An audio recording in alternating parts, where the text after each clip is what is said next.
I believe that this nation should commit itself to achieving the goal, before this decade is out, of landing a man on the moon and returning him safely to the Earth.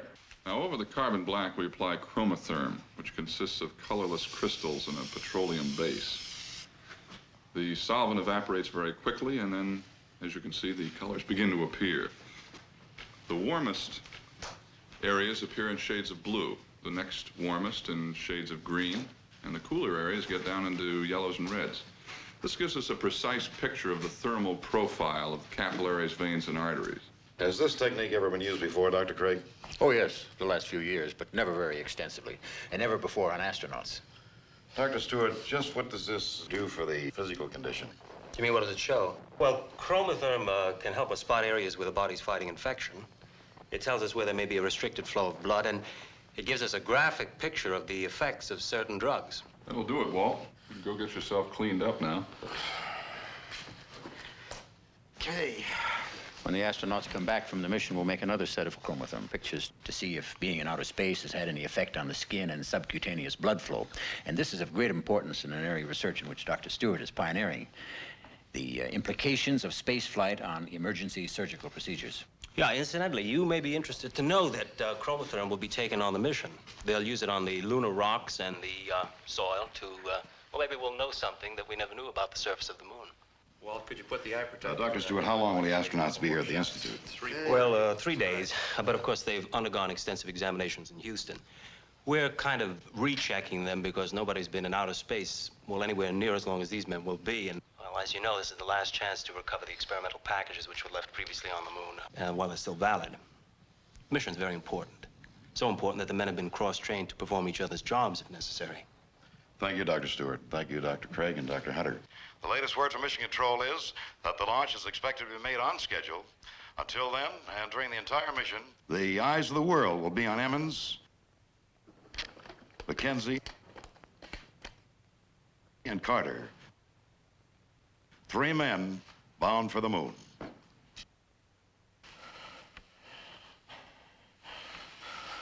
No.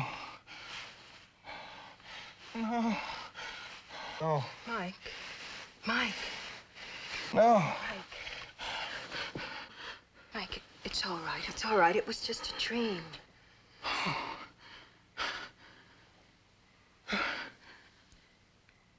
It was so real. Wow. Sure nice to find out I'm here. Mike, there's something we have to talk about. You haven't been sleeping as well as you should. Don't you think you should talk to the doctors about it? Nothing for them to do.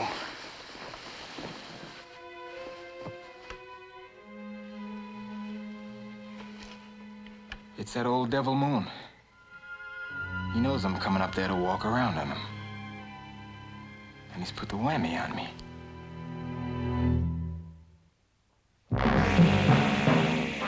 The bold ones. E.G. Marshall, John Saxon, David Hartman, doctors expanding the horizons of the new medicine.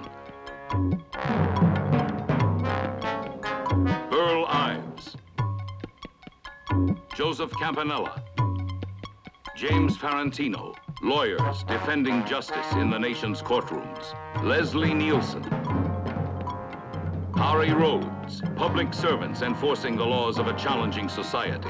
The bold ones.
a lot of time here because we're going to measure the quantity and quality of everything in your blood, and that's a pretty tall order. A little more than half your blood consists of plasma.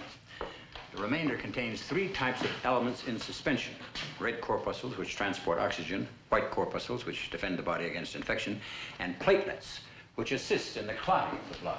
As a matter of fact, there are so many diagnostic clues in the chemistry of the blood that Dr. Holt will be using a computer to coordinate and analyze your test findings.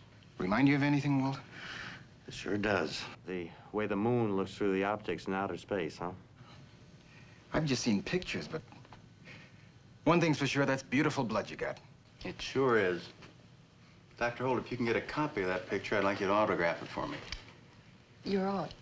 Well, gentlemen, see you later. You're in very good hands. Yeah, a lot prettier than the flight surgeon in Houston. We'll start your tests with the blood gas analyzer. It determines the proportion of dissolved gases in your blood.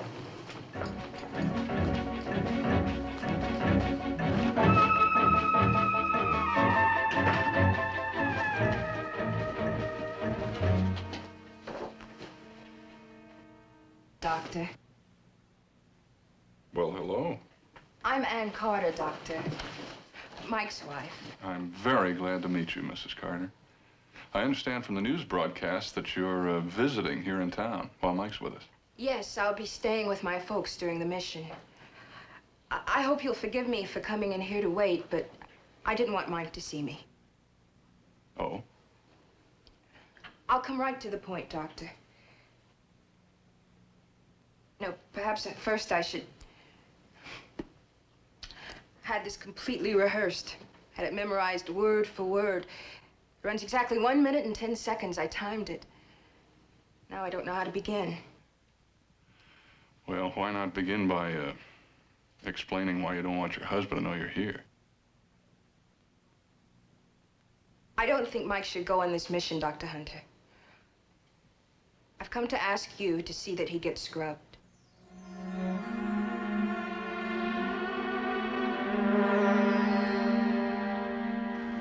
Heart surgery in a weightless environment? Doesn't seem feasible, at least not now. No, but recovery from cardiac surgery does. I mean, we still have to work the heart in order to prevent atrophy of the muscles, but if we can keep the G loads down, I think the patient would recover faster in weightlessness. You could bring the heart back to normal at a slower, safer rate of speed in space. You know, we've just begun to scratch the surface of possible medical fallout from the space program. Spin-offs from space? No, it's a new world, David. Not only in medicine. Say, what was it Mike Collins said after Apollo 11? I hope that one of the byproducts of the space program will be to use the benefits of our technology to preserve and protect our planet. The ultrasonic scan turned out very well, Paul. Good.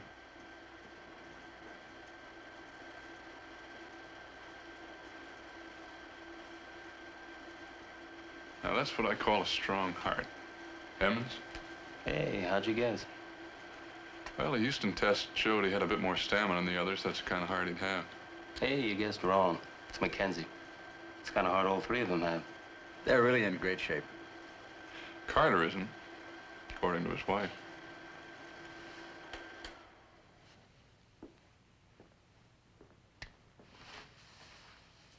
She claims he has problems the psychiatrist missed. What kind of problems? Emotional. Mike's the first black man to go to the moon. According to Mrs. Carter, he's carrying the rest of the black people on his shoulders. That extra pressure, responsibility he feels, well, she thinks it's too much for him. He's had trouble sleeping. He's been moody. Did you check with Dr. Shedler in Houston on this? David, look, if Mike is scrubbed because of an emotional hang-up, he'd be through as an astronaut. But if he's scrubbed because of a minor medical reason, there wouldn't be any stigma. He'd eventually get another mission. That's why his wife came to see us. Also, at this juncture, the mission wouldn't be affected. The crew could be replaced, and Mike would get his chance when he's ready for it. But Paul... I know it. We've got to talk to the flight surgeon, but tactfully, David. And you know him a lot better than I do. I got a date in OR. Let me know what Dr. Shedler's reaction is about this, huh?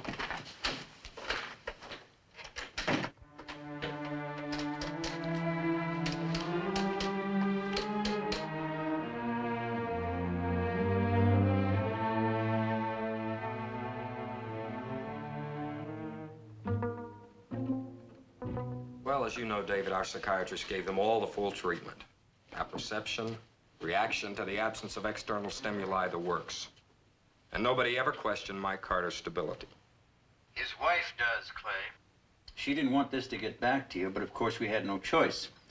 It was Paul who spoke with her. Clay, apparently he's had trouble sleeping. They all have trouble sleeping when they get down to the starting line. They're too busy going over everything themselves, their training, the hardware. Is that all? She said he's been moody. I've known Mike Carter for years. I've known him well. He's not the moody type. I can tell you that Ted and I haven't noticed the slightest trace of moodiness. Nor has anyone else here. But Mrs. Carter feels that he's developed anxiety because he's black. The extra pressure. Take another look at our psychiatric reports. He has remarkable insight. Clay. Could it be Mrs. Carter who's developed anxiety and projected her own feelings on Mike? That could be. How'd she seem to you, Paul? A little flustered at first, but not at all irrational. Well, keep an eye on Mike. If you even suspect that he's uptight, you let me know. We'll get back to you later, Clay. Goodbye. Well, you and Ted are going to be a lot closer to these tests than I am. So it's up to the two of you. Yeah. But if we have to call Clay again about Mike, I'm afraid he'd be through as an astronaut. Let's hope we don't have to.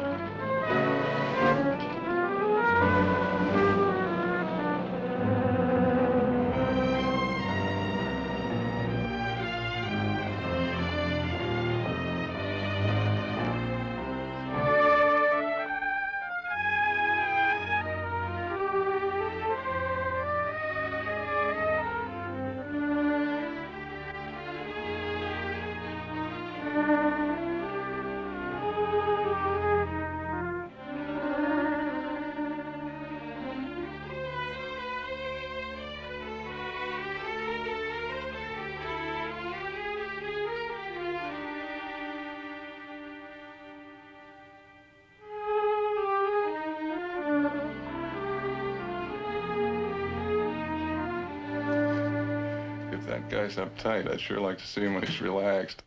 Yeah, you think they would show some anxiety? Oh, a trip to the moon coming up. They might as well be going around the corner for groceries.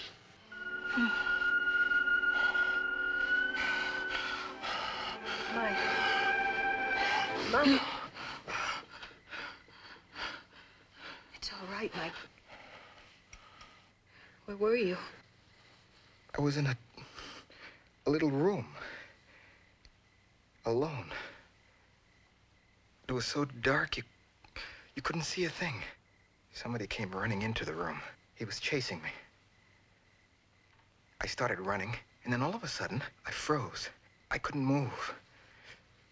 Couldn't even lift a foot.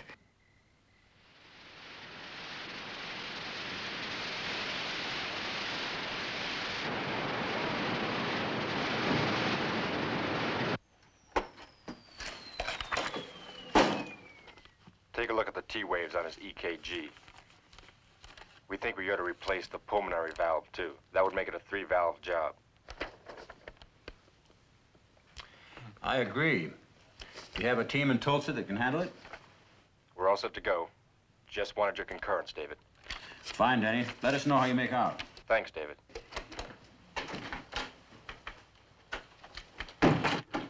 Got the heart function series and the chromotherm results worked up.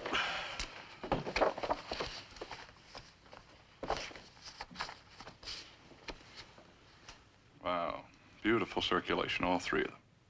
Beautiful everything. They're in perfect condition. Carter's up to the others in every respect? Yes, he is. A little ahead in some ways because he's younger. No signs of emotional stress, tension? Nope. None. Mrs. Michael Carter to see you, Dr. Craig. Ask her to come in.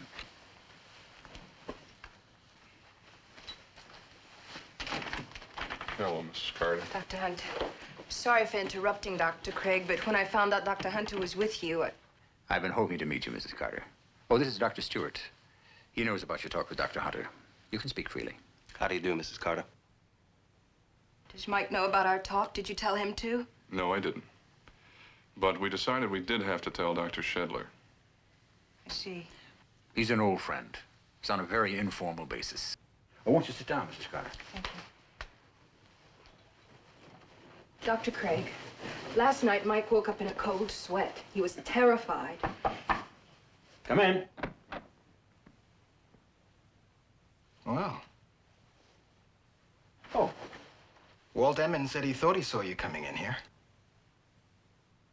Yes, Mike.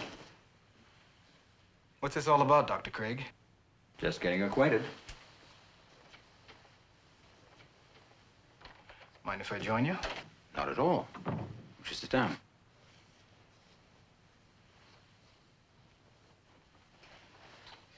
Honey, it occurs to me that if your folks didn't live here, you'd be in Houston with the other wives. You must have an awful good reason for being here. Mike, I tried to talk to you. Well, your coming here can't do me any good. You can see that. Mrs. Carter, Mike knows how disturbed you've been. What happened last night, he told us that it upset you more than it did him. You told them about that? Yes, I thought it was something they ought to know. We've compared notes with Emmons and Mackenzie. You should hear about the nightmares they've been having. Mrs. Carter, I'm not going to tell you not to worry about Mike, because all of us are going to be worrying about all three of them until they're safely back. But I can tell you this. Mike is as qualified as any of the others. In every respect, Mrs. Carter. We're convinced of it. And you know how much this means to me. You know how much you mean to me.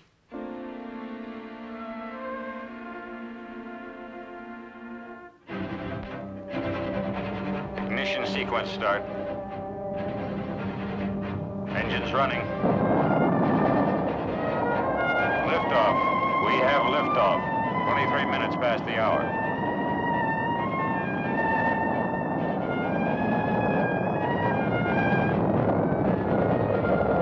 Tower cleared. Roger. Ground tracking confirms. We have a roll program. Altitude is 2 miles.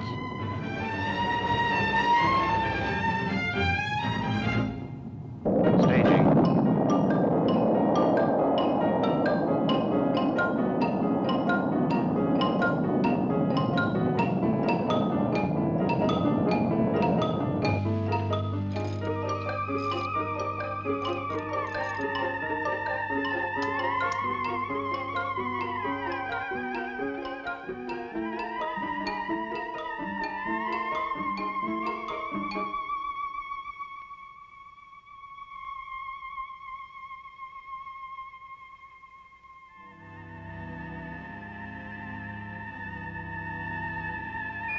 Apollo, this is Houston. You're bending the axis on schedule. Your stay for T1. Roger, Houston. Our computer shows we're in 60-mile lunar orbit.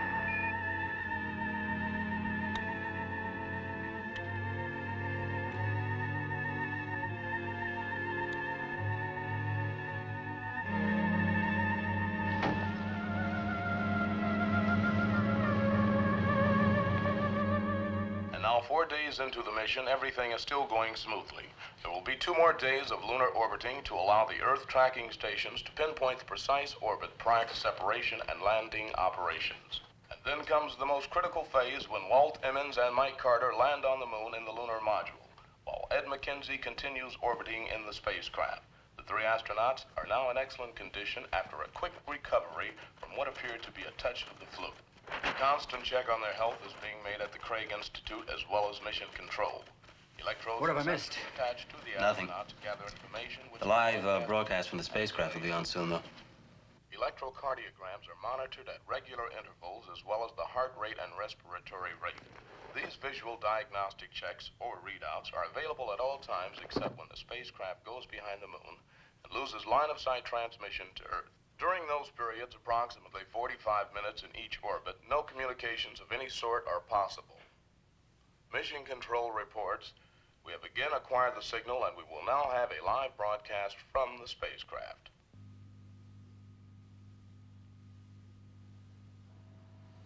Houston, this is Apollo. How are we doing on video? We've got a fabulous picture of the back of Mike's head. Mike, I've got the fabulous back of the head shot. You want to tell the folks something about what you're doing, Mike? Yeah. Lunar landmark tracking. Mike, would you refer to the Department of Fuller Explanation, please?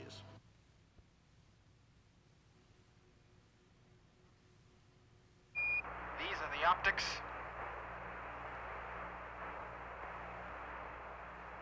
And this is the computer that correlates our findings.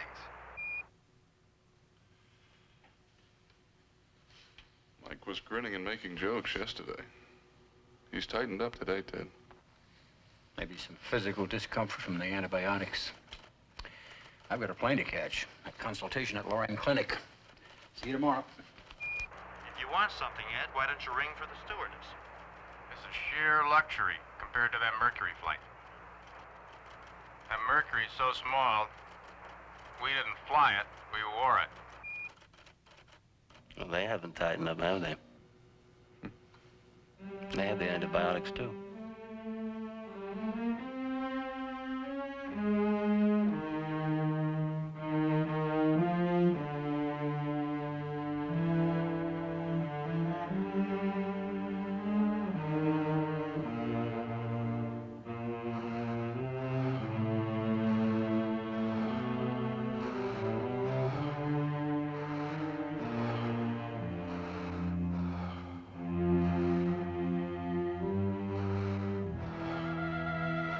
Are you okay, Mike? Yeah, sure. Get any sleep? Off and on.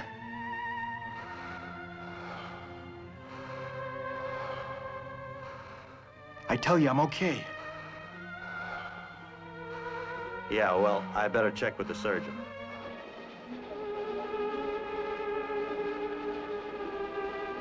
He says he's all right. A couple of hours ago, he had a headache, mild nausea, a little lightheaded. I've got to talk to him myself. Put him on, Walt. Roger.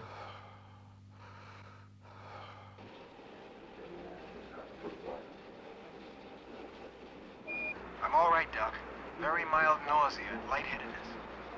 No worse than before. I figure it was those antibiotic pills. Walt had a reaction too. Mike, I'll make the diagnosis. That's what I'm here for. Put him on cyclazine, Walt, and I'll get back to you. As a matter of fact, let's play it safe. All three of you take cyclazine.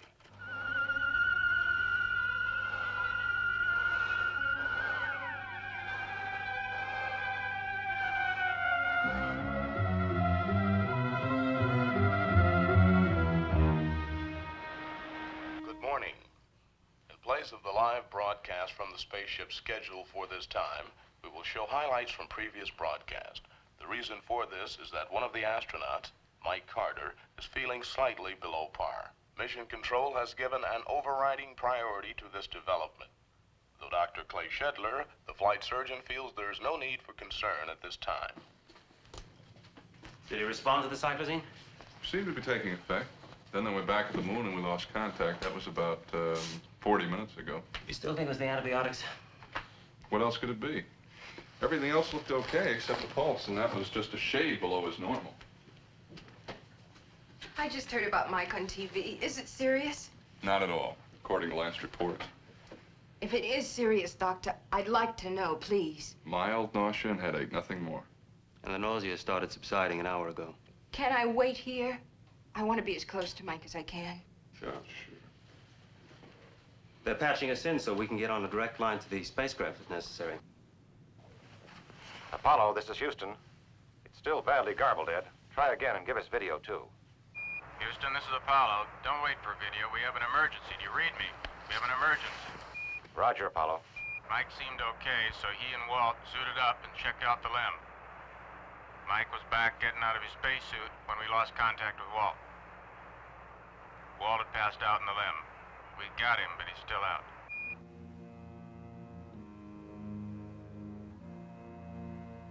Pulse is within his normal, but his lips are slightly blue, and he's wheezing. Apollo, this is Clay Shedler.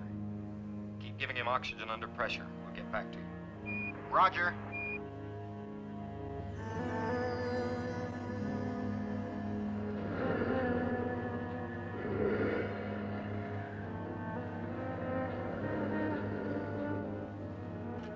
Remove the mask, Mike.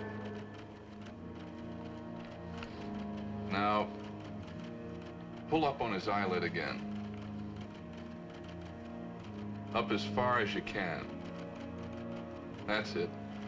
Ed, can you get the camera a little closer to the eye? Oops, out of focus. Best I can do up this close, Doc. Now come back a little, slowly.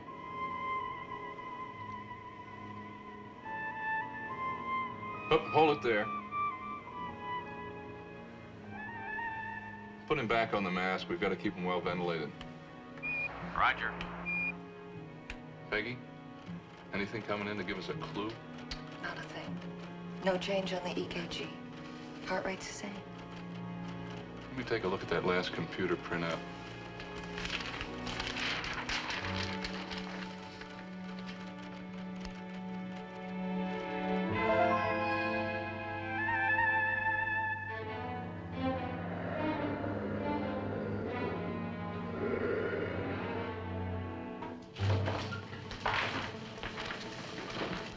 Doctor, I'm going to phone Mary Emmons, Walt's wife.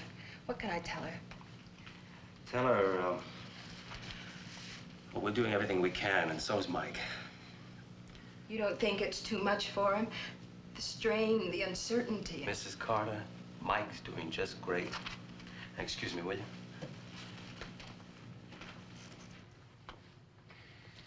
you? I've gone over the biomed data on everything sent down from the spacecraft since launch. There aren't any leads. You checked out the environmental control system? Yeah, everything looks good. Cabin pressure, oxygen, temperature, everything.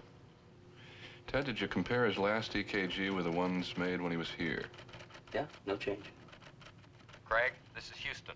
Dr. Shedler. Have you completed your review of the tests on Emmons? Just a few more printouts to check, Clay. So far, we've drawn a blank. How much more time do we have? Lunar landing scheduled for 12 hours from now. If he's not out of it shortly, the landing phase will be aborted and they'll be ordered back. Yes, Clay, but if Emmons is still out... I know. The re-entry acceleration might aggravate his condition. Clay, we don't know what it might do. Well, staying in lunar orbit might not help him either. I mean, it's a calculated risk, any way you look at it. Yeah, but if we can determine what happened to him and snap him out of it, he'd certainly recuperate a lot faster if they stay in a weightless condition at 0 G. We'll keep studying all possible trade-offs. Call me as soon as you've gone over the rest of the data. Right, Clay.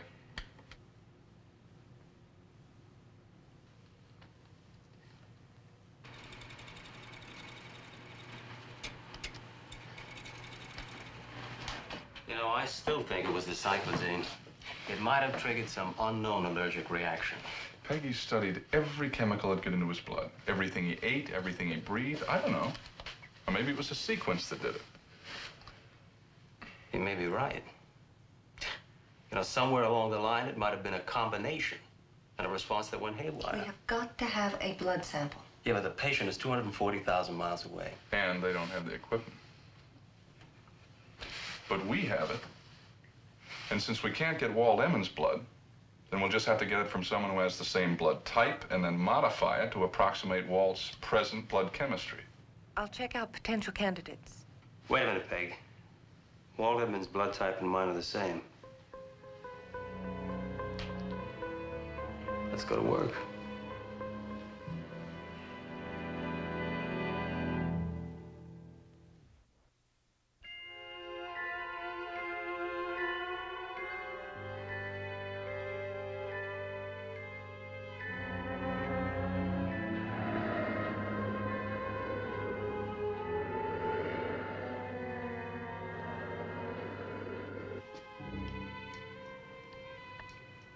Now give him the antibiotic.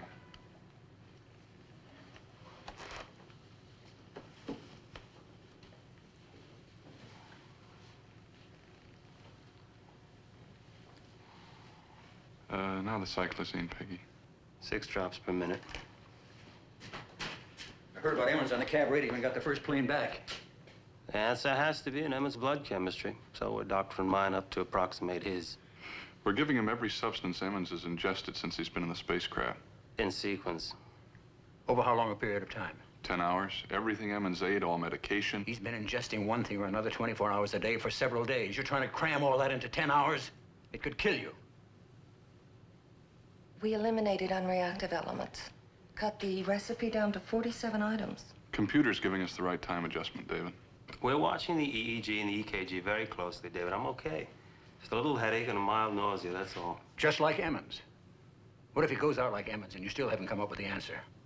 If there's any indication that the EEG waveform characteristics are changing... In case of a traumatic drop-off, you wouldn't even see the trend line.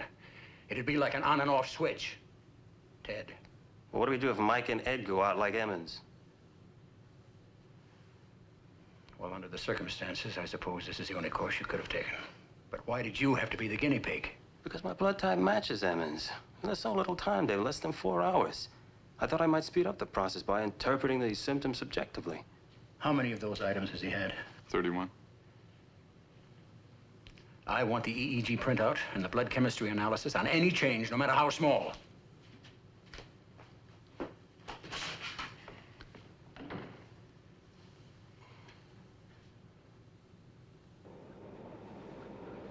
We're still weighing the trade-offs, but even if Walt comes out of it soon, we think we ought to scrub the landing phase.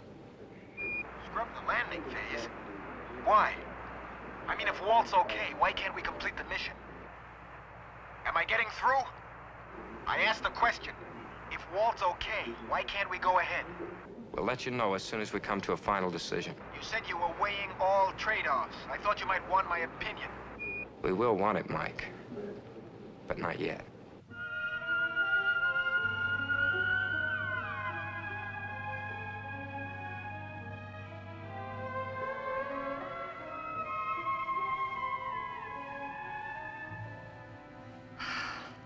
There still isn't any change. Not a sign of abnormality. How many items have you given? I just put in the last one. EEG, blood, and everything else still normal. I just feel a little sluggish, that's all. I've been going over this computer printout of the log of the entire mission. When Emmons checked out the lunar module, he was in his spacesuit for over an hour. Something he was breathing then could have done it.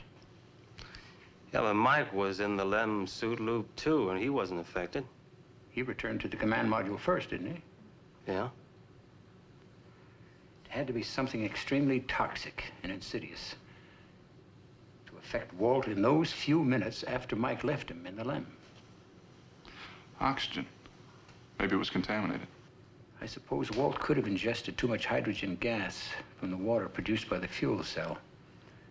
Or maybe he was breathing too much carbon monoxide or ozone. Peggy. Hydrogen.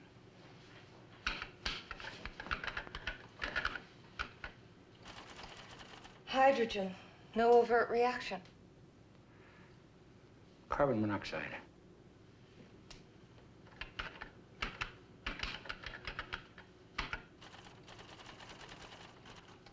Potential suppression of central nervous system in the presence of ammonium chloride and cyclazine. Ozone.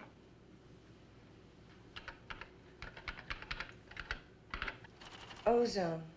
Potential respiratory irritant. Still could be either one. Yeah, but Mike breathed the same mixture. And the extra time that Walt spent in the LEM suit loop couldn't have made the difference. What if outgassed hydrocarbon reacted on the lithium hydroxide in the air purification canister? Well, that could produce dichloroacetylene. That could put him out in a hurry. If that's it, he ought to respond to isoproterenol hydrochloride and epinephrine. They have both of those in their medical kit. No, it's too risky to give him any more drugs. Particularly since we're not sure that it was dichloroacetylene. Or what amount he might have ingested in that brief period of time. We've got a hypothesis. Now we have to prove it. Well, that's what a guinea pig's for. No. That's one risk we're not going to take. Oh, come on, David. I've had the rest of the cocktail. Now give me the twist.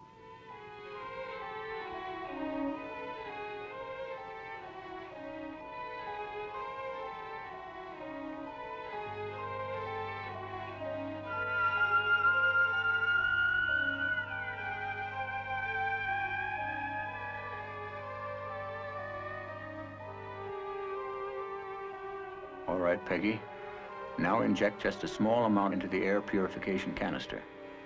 Yes, Doctor.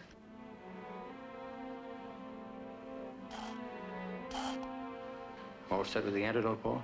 Just about. Okay, Dave.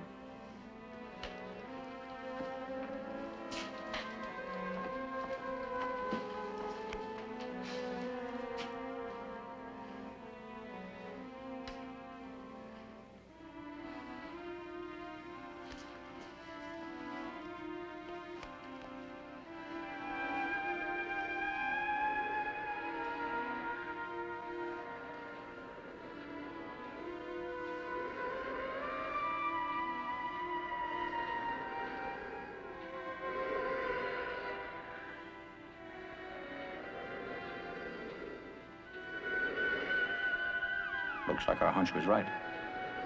It is reacting on the lithium hydroxide granules.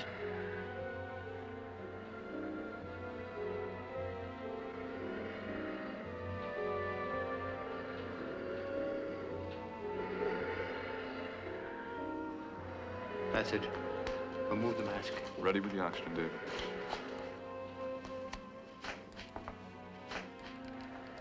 Blood sample.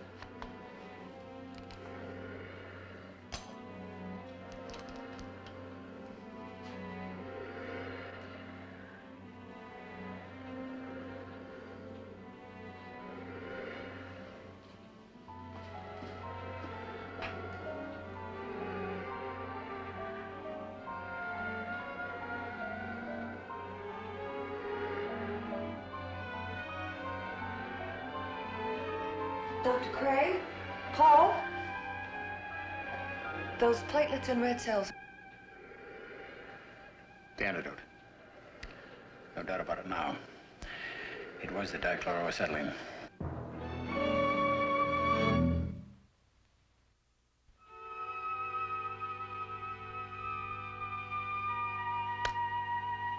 Come on, Mike. Take it easy. You'd think they'd have come up with something by now. Well, wouldn't you? They've had plenty of time. What are they doing down there?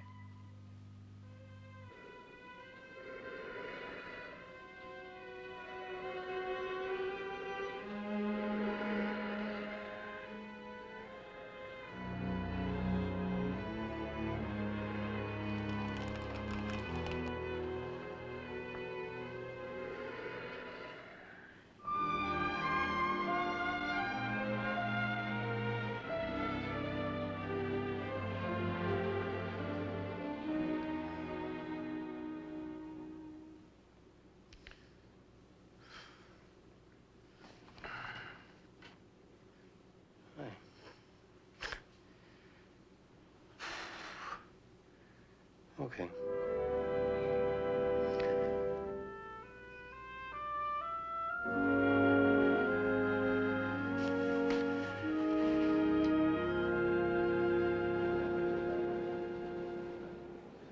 Dad, there's no need to tell you how we all feel about what you did. We know the problem and we verified the antidote, but we still haven't helped Walt.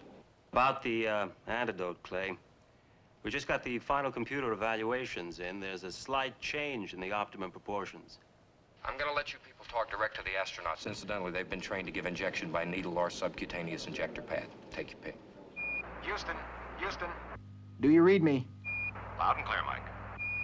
Is Dr. Shedler on? Yeah, I'm here, Mike. How's Walt?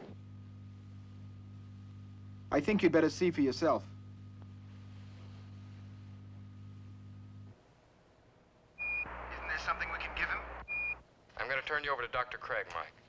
Ed, get the medical kit. Roger. How does his EKG compare to those taken earlier? Looks good, no change. Heart rate's okay. I sure hate to try this without an EEG. It's too risky unless we know how his brain's reacting. Ted's blood approximates his, but it's not his. Those drugs could aggravate his condition, cause brain damage. Ed, get the camera as close up to Walt as you can.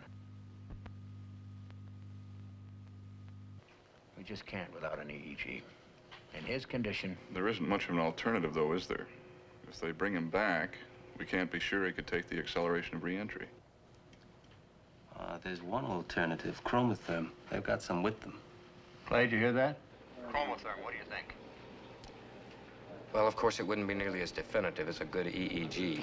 But at least it'd give us some idea of what the antidote's doing to his blood flow. And that would tell us if he's getting a positive reaction. Go ahead, David.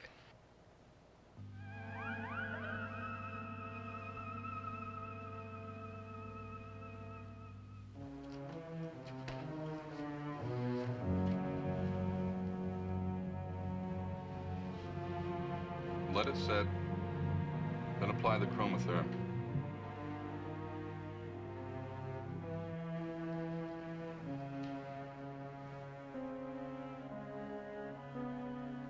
Mike, prepare an injection pad. 2/10 milligrams of a 1 to 5,000 solution of isoproterenol hydrochloride. Would you repeat that, please? 2/10 milligrams of a 1 to 5,000 solution of isoproterenol hydrochloride.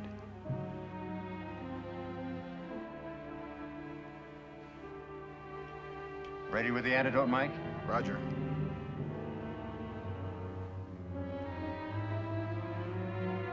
All right, Mike.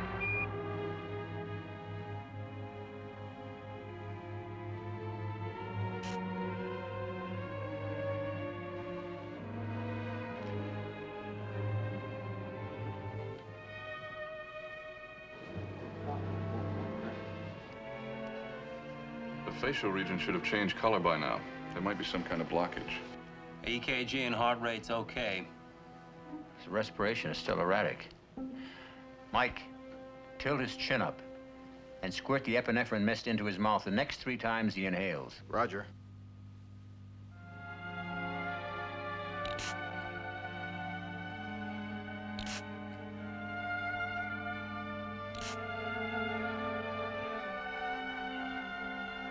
That's better. His face should be blue by now.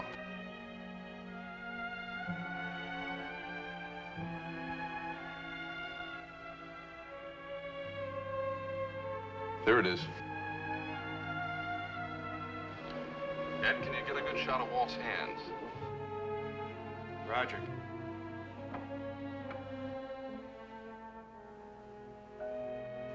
Peripheral circulation looks fine.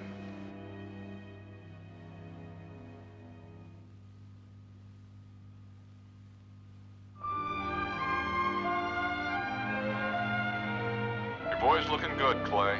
He's all yours. Ed, this is Clay Shetler. Can Walt hear you? Roger, Houston.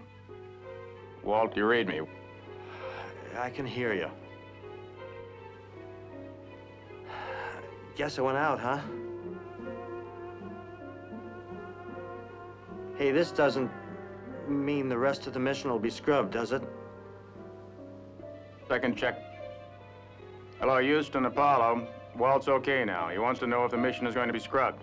Well, we don't know yet, but we will soon. Roger. They're working on it.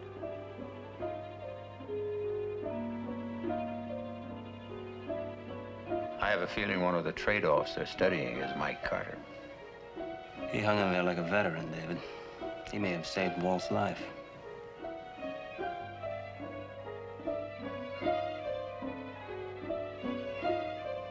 Pulse, temperature, and everything else normal. What are they waiting for?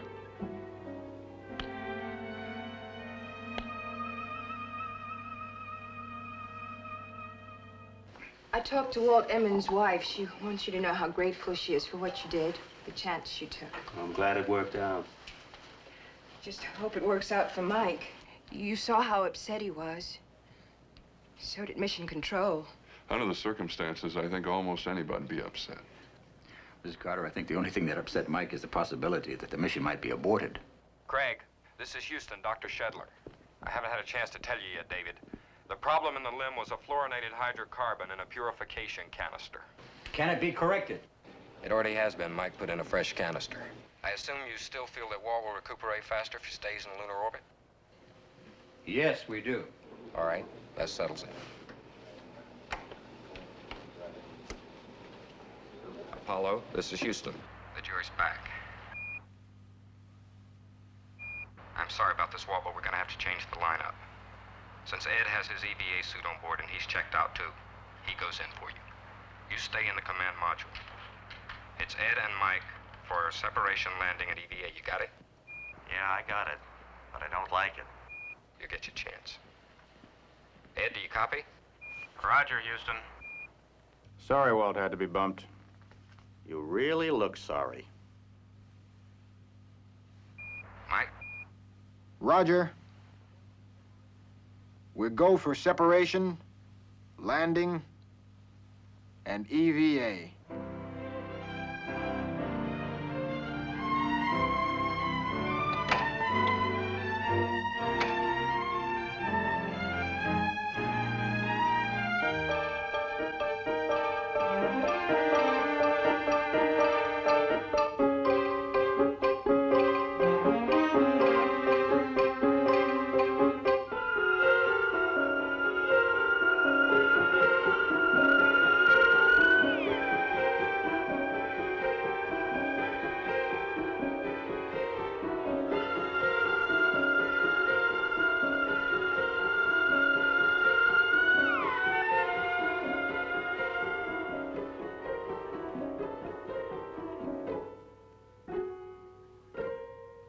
Retriever has landed.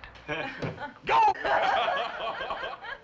Roger, we copy you on the ground. You've got a bunch of guys about to turn blue. We're breathing again. Thanks a lot.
The bold ones. E.G. Marshall, John Saxon, David Hartman, doctors expanding the horizons of the new medicine. Earl Ives, Joseph Campanella, James Farentino, lawyers defending justice in the nation's courtrooms. Leslie Nielsen, Harry Rhodes, public servants enforcing the laws of a challenging society. The bold ones.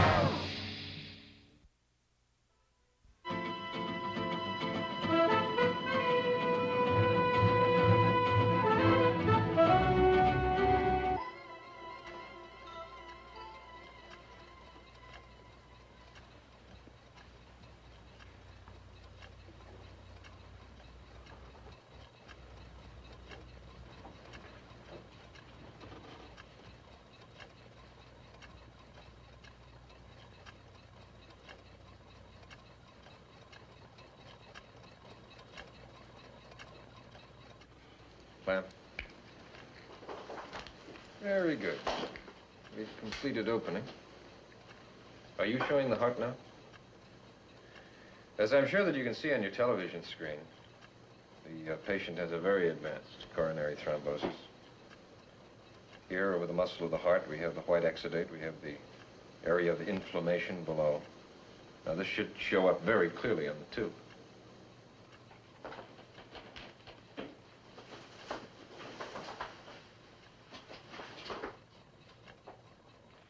At any rate, I suspect that you gentlemen in London are already far ahead of me in your diagnoses. The thrombosis is just too generalized. There's small future in attempting an arterial graft as we'd planned. It would seem then that the answer for this patient is just to sew him up. In inform his next of kin to prepare for the worst. But no. Fortunately, here at the Craig Institute, we've been working on another answer, another hope. Now, obviously, for this man to survive, it's going to be necessary to establish a whole new arterial blood supply. Well, we're going to attempt to do this. How? By transplanting veins from the patient's limbs to serve as a blood supply from the aorta to the coronary artery, trusting in the regenerative power of the heart to further amplify this process. Excuse me. So, we'll proceed with the operation. Oh, don't forget, folks, if you like this operation, just keep those cards and letters coming in.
Good morning, Nancy. Good morning, Doctor. How do you do it? Always looking so beautiful so early in the morning. Wait till you see me when I'm awake. Hey, I had a message that Dr. Craig wanted to see me. I thought he was in London. He is. I'm putting through a call to him right now. Dr. Stewart's inside. We're ready on that London call now. Jeff, what's this all about? Am I going to get balled out by a satellite or what? I don't know what David has in mind, Herb. I was told to be here. That's all I know.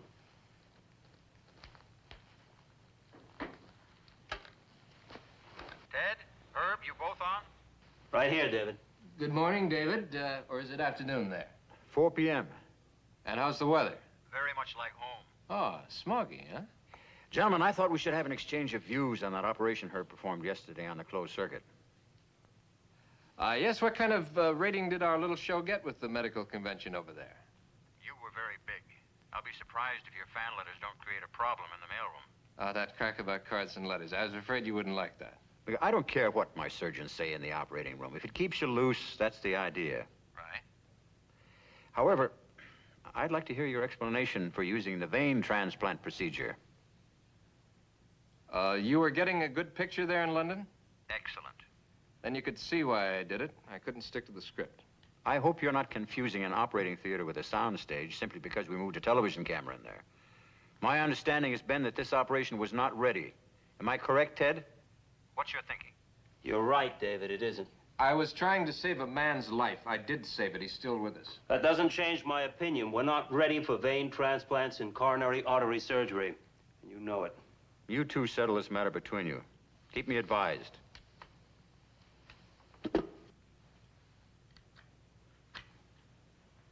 You think I'd lost that man on the table? I think you lucked out. Oh? Well, I tell you, it's about time I was looking in on my patient. I don't suppose you'd care to join me? See how my luck is holding? I'd be delighted.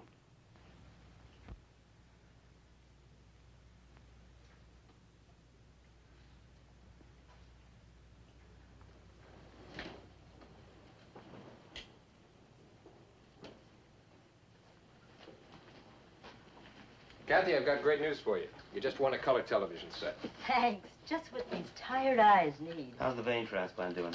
Monitor line 4, Doctor. No abnormalities. Good. Well, it looks like we have a winner, Ted. Say, Paul, how's that patient I found for you out front? Oh, he's doing very well. I just gave him a shot of lidocaine with vasopressors and Demerol. How's Herb's post-operative? I'm concerned about him. You are? Well, let's take a look at it.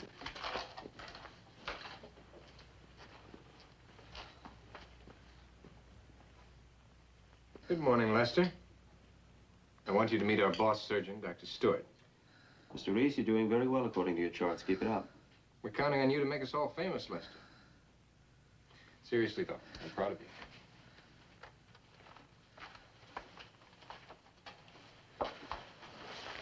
I know you're a worrier, Paul, but what's the problem with Reese? Everything looks fine to me. I ran his latest test results through the computer, and I don't like the answers we're getting, Herb. I can't believe it. The EKG looks good. The vital signs are holding up on that chart I just saw. What's the computer projection? Infarction within the next few hours. Paul, believe me, I love this electronic monster of yours as long as it agrees with me. Now, are you sure it's getting the same information that we are? I'm certain, Herb, unless we can... Fibrillation number 4.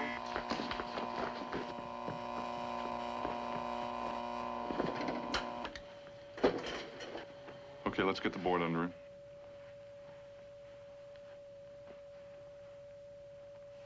Okay.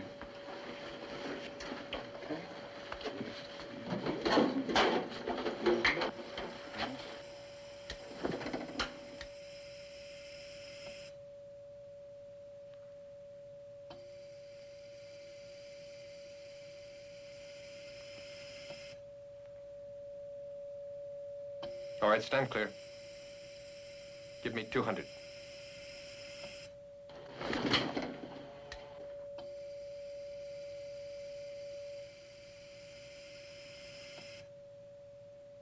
Make it 3.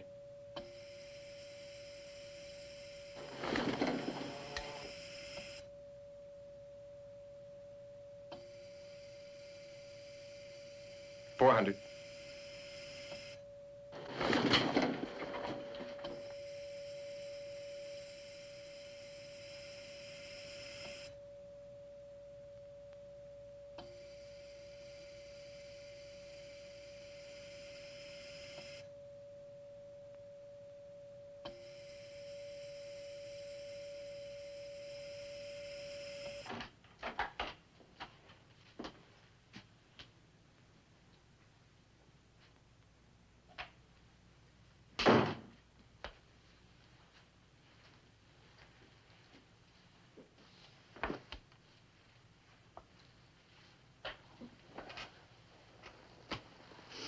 Well, I thought for a while there I had it made. Worked like a charm on the table. There was no reason. I can't accept that, Herb. You were experimenting and you jumped the gun. Experimenting my foot. You performed that operation successfully, so have I. On laboratory animals. A marginal human patient's not a laboratory animal. I don't have to tell you that. In other words, Dr. Stewart reserves the right to select the time and the patient. That's how it is. Ted, this operation is never going to come out of the laboratory if it waits on you. It'll come out. When I'm certain it won't contribute to the cause of death. Well, if you're worried about a possible malpractice suit, you can forget it. The patient came to us from Skid Row by way of the city jail drunk tank. He had no relatives of record. But he was a human being. Yes. Yes, he was, and I thought that was the point. Or is our research exclusively for the benefit of veterinary medicine?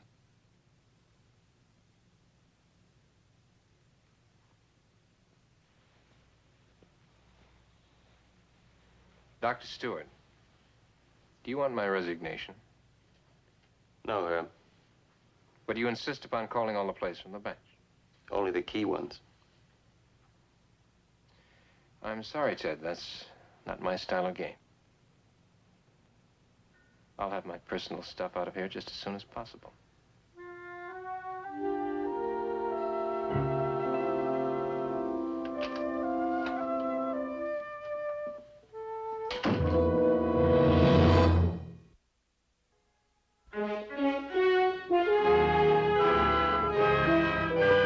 Ted, we're delighted at the excellent work you've been doing in research. And I might add the publicity on the coronary thrombosis operation that Dr. Lanier performed comes at a very opportune moment. It does? The Llewellyn Foundation is trembling on the brink of putting $1 million into the Institute. We feel that Lanier's success, with your research, will topple them over the brink. Well, that's unfortunate, Mac, gentlemen, because I don't consider the operation a success. The patient died. Because of the operation or in spite of it? That's hard to say. Well, it would seem to me that that's the key point. No, the key point is whether the operation should have been done at this time. Now, Ted, we're certain you're far too modest about this. It would take a miracle for anything new, untried, to satisfy your standards, I'm sure. Koenig's right, Ted. The public reads only the headlines. As far as they're concerned, the operation is a success. Yes, that's what worries me. The public has been fed another false hope. This technique with which I'm familiar is not ready for the operating room. Dr. Lanier acted entirely on his own in using it. The Craig Institute didn't sanction its use. Can't we forego making any public announcement in this regard until after the Foundation has acted? There's nothing unethical about keeping our private business to ourselves. Don't bother yourself with ethics, Mac. I think I ought to inform you that Dr. Lanier is no longer associated with the Institute. He resigned this morning just prior to my coming here. Is there any further business at hand? Then you'll excuse me, gentlemen.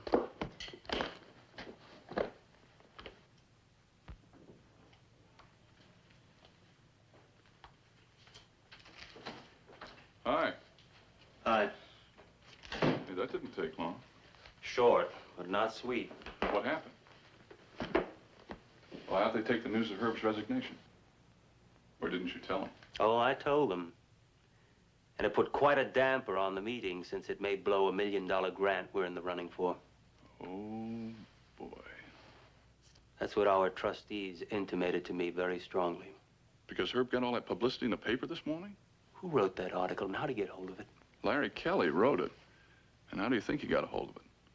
Phone call from Herb. He really puzzles me. If he were a quack, I could understand it, but he's a good doctor. Who apparently sees nothing wrong with letting the world know it.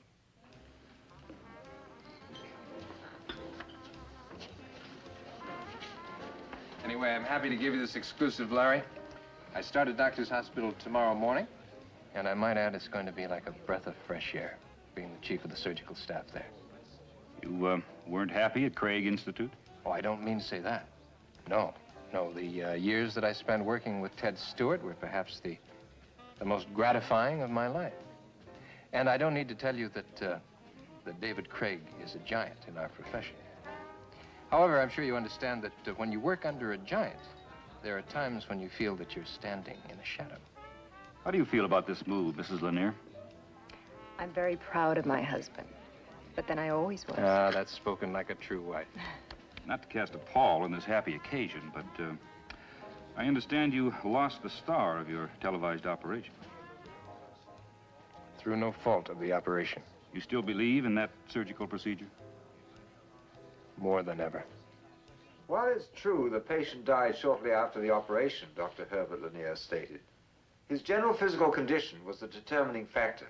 This is true wherever medical science challenges a terminal illness, Dr. Lanier went on. A heart transplant was never attempted on a man with a healthy heart. We expect and we take our losses, he said.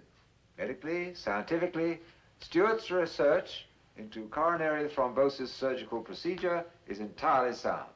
It's been proved in the laboratory. With all due respect to Dr. Stewart, continued Dr. Lanier, creativity alone does not make a doctor a pioneer on the frontiers of medicine today. It requires a certain willingness to accept risk, not in the sense of a riverboat gambler, but calculated risk. Am I expected to make a rebuttal? I don't understand you. One of our doctors moves to a hospital 3 blocks down the street as their chief surgeon. He takes with him one of your most promising research projects with which he's been able to identify himself. And you have nothing to say. What do you expect me to say? Stop, thief.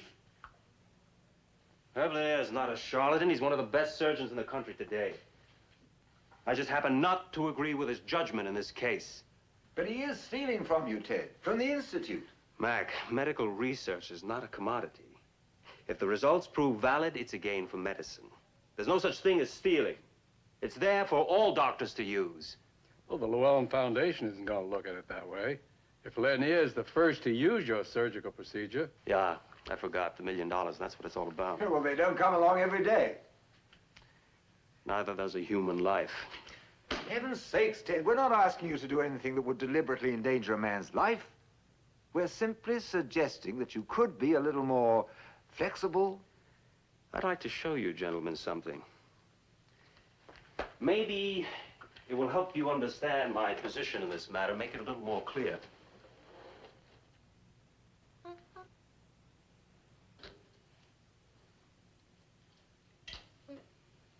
Okay, Tom, you can put Hot Lips back.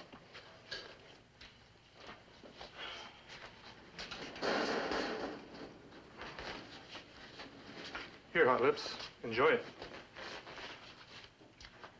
I asked you down here, gentlemen, so that you could see this and perhaps get some first-hand knowledge of the operation. Maybe understand my position better. Hot Lips is our most successful surgical subject in this research procedure. Hot Lips? Yeah. An intern named her. After 6 months, she shows no degenerative signs, and frankly, I expect she'll be with us for a long time. You look quite normal to me. This is what is abnormal.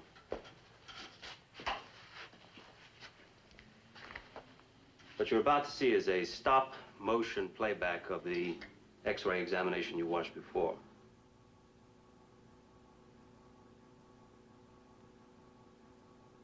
The coronary flow patterns you see here are changes in the blood supply to the heart accomplished by surgical procedure. Now, this wasn't an acquired problem, but one we created by cutting off the normal arterial flow of blood to the heart muscle at the time of the operation, thus creating artificial occlusion. But then it works, doesn't it? In Hot Lips. At least it didn't kill him. Then why shouldn't it be adaptable to humans? Frankly, what is your hang-up? Hot Lips is a healthy young animal. She had a perfect heart to begin with. She never knew the apprehension and anxiety of coronary angina pains. Well, I don't understand what that has to do with it. It has everything to do with it. That animal's heart responded to surgery the way a normal, healthy organ would. It adapted. The human heart in a degenerated state is something else altogether. You're not putting yourself down after all this work? No, not at all. Hot Lips represents a real breakthrough. However, our success with her surgery poses as many questions as it answers. I think we'd like to hear some of the questions. Well, the biggest one is what happens to a sick heart when it's subjected to that extensive an operation? But I thought the purpose was to improve its condition. It is. But the sick heart is over-irritable. It's difficult to prevent fibrillation. Can't you do anything about fibrillation with drugs? Well, not with those we know about. The attack is too intense and too prolonged. However, Paul Hunter is working on a drug synthesis that has promise. What happens to your research if Lanier successfully operates on a human being while you're still looking for those answers? You mean I won't be funded by the Llewellyn Foundation? I doubt it very much. Well, surely there are other sources of money. There are. And they'll all be going to the winner.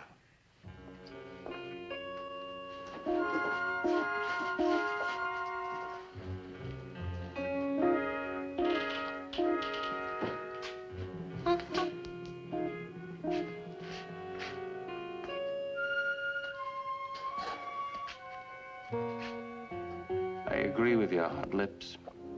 The world is being run by the wrong primates.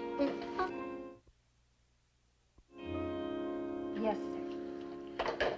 Dr. Hunter will see you now, Mrs. Cleary. Thank you.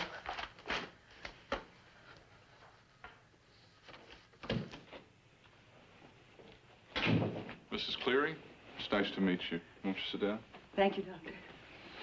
I know it's been a trying few days for you, but your husband's doing splendidly. He's well on his way to being stabilized. He's out of danger? No immediate danger. However, we would like to keep him in the coronary care unit for another week or 10 days. Well, I hope you can do something for him, Doctor. You know, we've read about the work the Craig Institute has been doing. And, well, if it's a matter of money, why, we can manage that. But please help him. It's a little early for me to tell what can or can't be done for your husband, Mrs. Cleary. Well, how long will it take? As I said, another week, 10 days. Will you operate? If we find an operation's indicated. Oh, well, I'm sure you will, Doctor. You know, something has to be done. My husband has suffered so much pain. We're doing everything we can. We're still evaluating test results, Mrs. Cleary. And as soon as we have something definite, I'll certainly call you.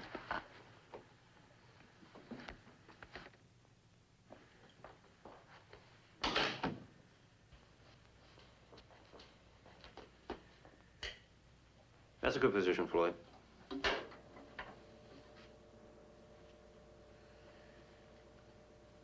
Okay. Injecting the dime.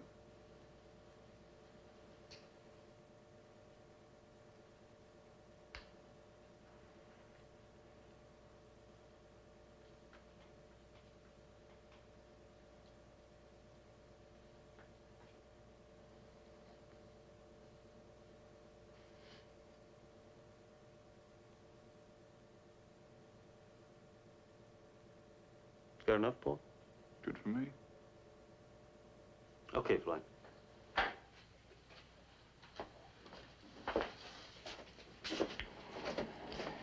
Thank you, Mr. Cleary. In a few minutes, we'll let you take that ride back to your room. How do I look, Doctor? I've seen worse hearts than bank presidents. I'm a bank president. Just a figure of speech.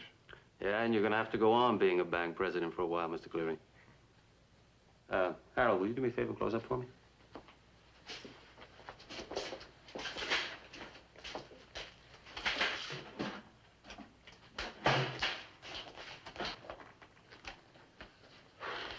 Mrs. Cleary's going to be disappointed, too. Well, hopefully that'll only be temporary.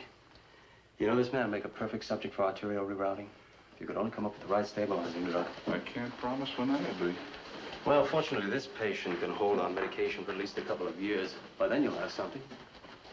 Hey, how would you feel about palliative surgery? Oh, no, I don't think it'd be worth the risk. I was thinking of palliative surgery on Mrs. Cleary.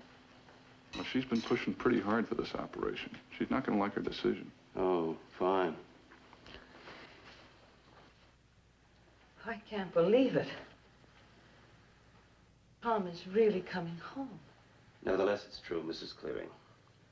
And we're rather happy to tell you that we feel there's no reason why your husband shouldn't return and live an almost normal life.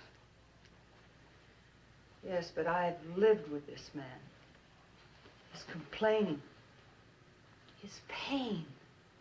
You can't imagine what it's like. Yes, we can, Mrs. Cleary. We have a hospital full of people with complaints.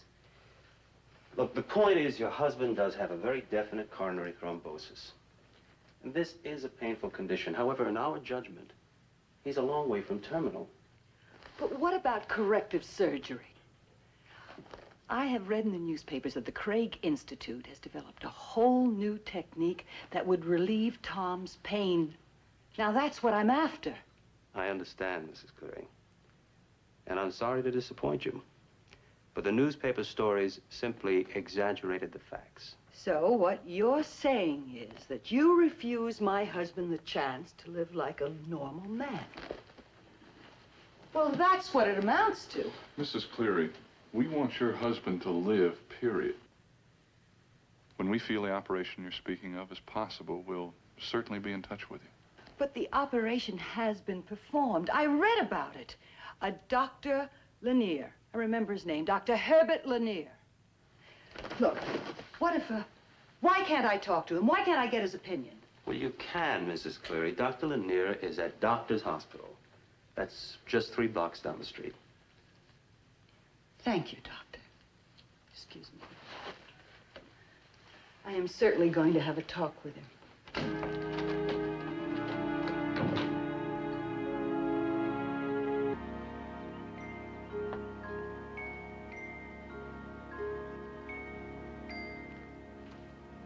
Say, that's a very commercial putt, Dad. But, like they say, never up, never in. Well, let's just say I'd rather 2-putt than be chipping back onto the green. Hi, Claire. Hi, Ted. Give the old man a playing lesson today? A doctor's wife? Seeing her husband long enough for a round of golf? I'm lucky to squeeze in a lunch with him. Keeping you busy, huh?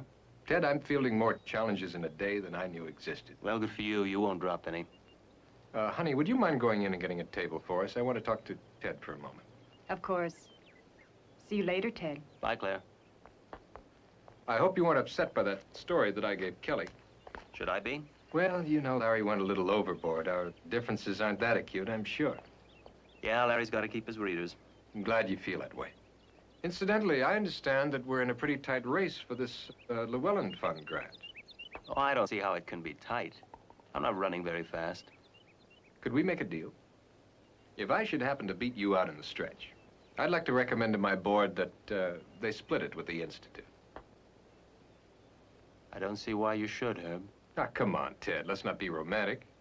If we get the award, it'll be because of my application of your basic research. And if you get it, it'll be because of public awareness of your research through my work in the operating room. Romance? Nothing to do with it. Take a look at the heart transplants. A few patients no more than survive the operation, and there's a surge of false hope. Suddenly, everybody's going for transplants. It's the in thing. Then a few of the patients begin dropping off because there's no sure answer to the immunity factor yet. And what does it get us? An agonizing reappraisal by the whole profession. That's the kind of game you want to play, Herb. Thanks, but count me out. Ted? Mrs. Thomas Cleary came by to see me yesterday. She wants me to take a look at her husband. Would that be all right with you? Our workup data will be available when you come over. Thanks. I'll be there tomorrow morning.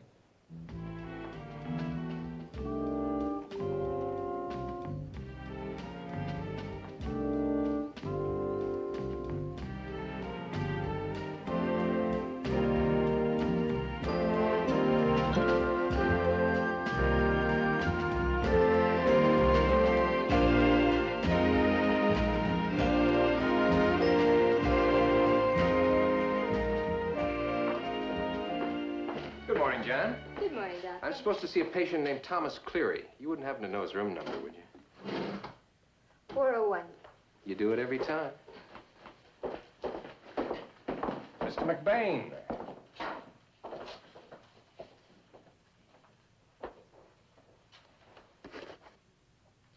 I knew he was coming. No need to get excited. Well, I suppose you doctors look at things that way, but I must say it seems rather strange to me under the circumstances. I might even go as far as to say cavalier, to give this man the freedom of our hospital.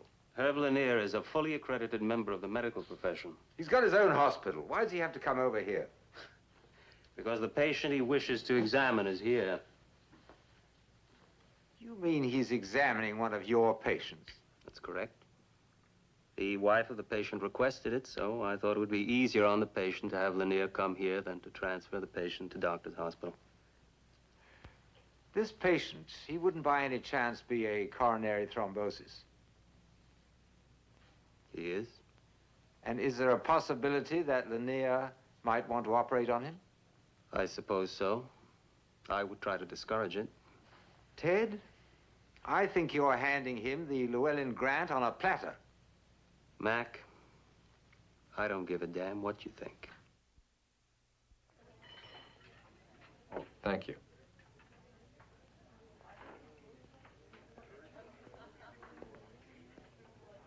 Mind if I join you? You're my guest. Me. I see the Institute is managing to survive without me. Yeah, we're very flexible.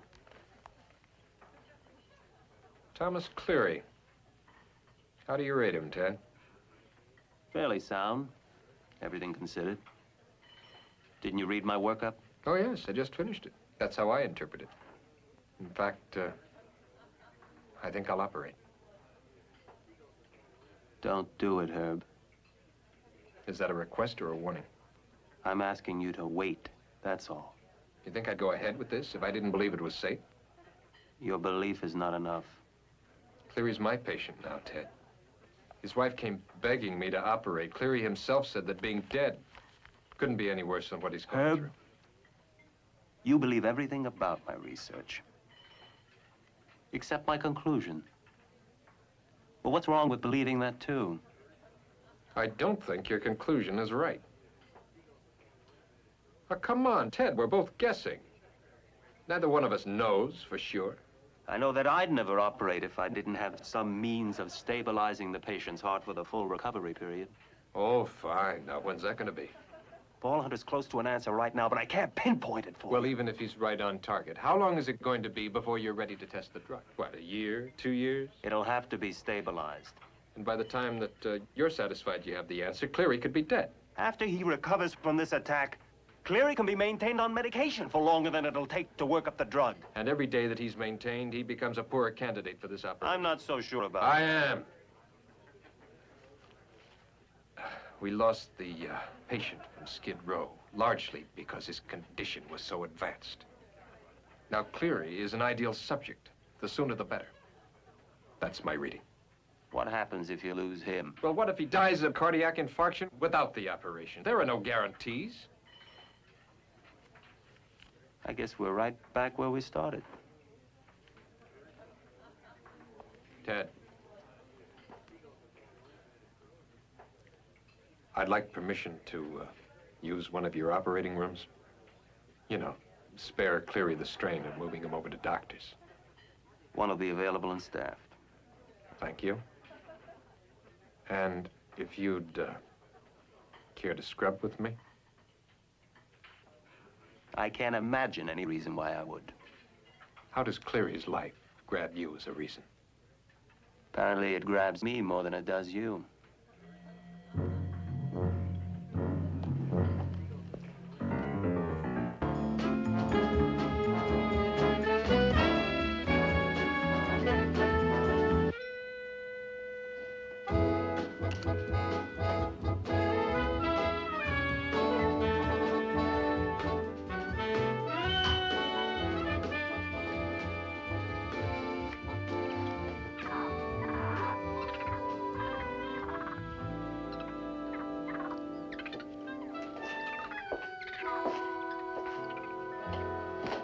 Ted, do you think you should be seeing so much of Hot Lips? I mean, well, people are beginning to talk. Let them talk. Hot Lips and I have nothing to hide.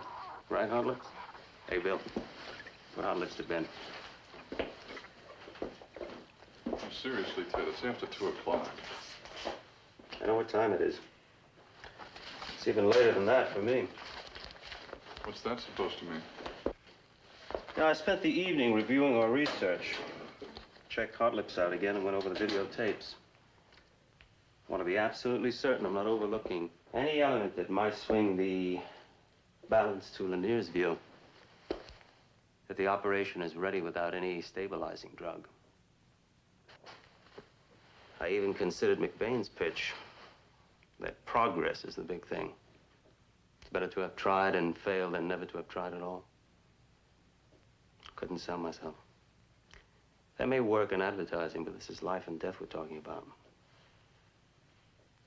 I still think I'm right. And Herb's wrong. Well, and your conscience is clear. You've done everything you could. If Herb still insists on operating, it's his responsibility, not yours. It's not as simple as that. Herb asked me to assist in the operation. He had no right to do that, knowing how you felt. But he did. Which puts it in my lap. You know that if you do it, you're going to get blown out of the water, no matter how it comes out. If he succeeds, it'll be hailed as Lanier's breakthrough. As his assistant, you may get a footnote in the medical journals. If he fails... I'll be the gutless wonder who caved in under pressure and participated in an operation he didn't believe should be done. I know that. But I also know Herb well enough to know that he didn't make the request to put me on the spot. Whether he had it in mind or not, that's the way it comes out. Heads he wins, tails you lose. There's a third side to the coin. How do I live with myself if Cleary dies while I'm off sulking in a corner? You ever operated here before? No. Don't like their scrub room. Who else is going to insist? I'm not sure yet.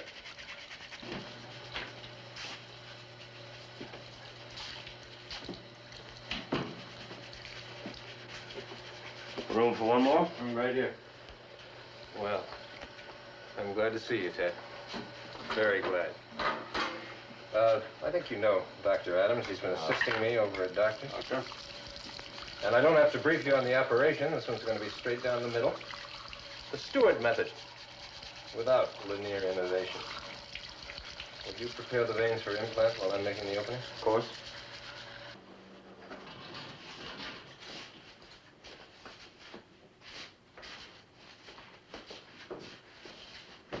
Dr. Adams, I don't know whether you know Miss Donovan, our scrub nurse. I haven't had the pleasure. Donovan keeps a more or less accurate record of any spare parts that we may happen to have left over around here. Oh, you think I'm kidding? With Dr. Lanier, there's usually quite a few. Dr. Adams, I'd like you to meet our surgical nurses. This is Miss Smith, who is very good, but drops things. And over there is Miss Hallwig, who would have a great future as a surgical nurse if she could just keep from fainting at the sight of blood. Hallwig, I don't like that sternum spreader. Would you get one of mine, please? Yes, that's fine. All right. Are we ready, Dr. Wilson? Ready. Very well. Smith, will you assist Dr. Stewart? He's going to be doing his thing while I'm doing mine. Scalpel. Scalpel. All right, now I want you to observe what I do, Dr. Adams, because the next time that we perform this operation, you can do the artwork. Log it, and I'm opening.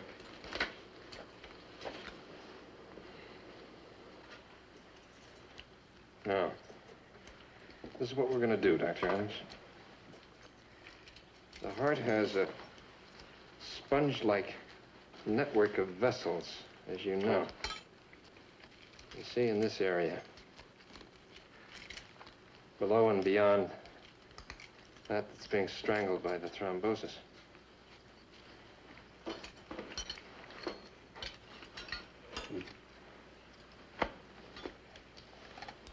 Procedure is to anastomose the vein from the aorta to the coronary artery, bypassing the damaged artery.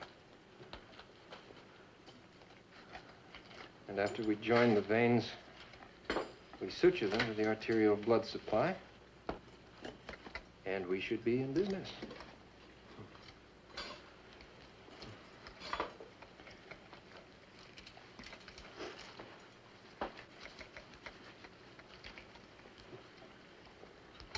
How you doing, Ted?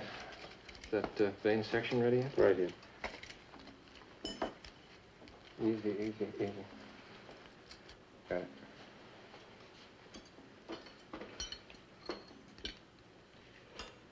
There you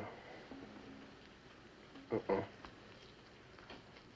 Oh, no. There's trouble here, see? Good.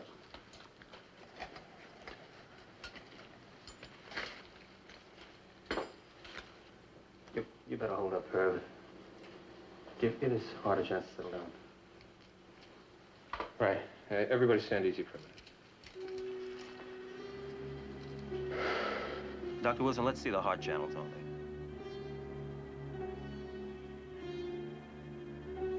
Come on. Steady.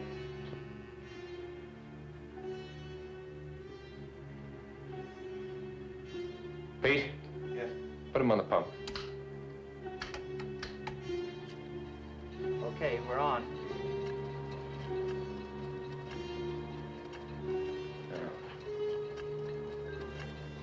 Pete, cool him down a little. Okay. That won't help.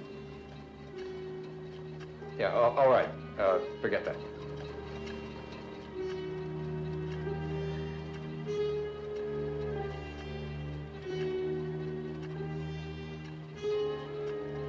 Not gonna work, Herb.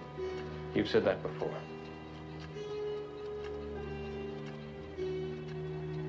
Defibrillator? Right by there. Stand clear.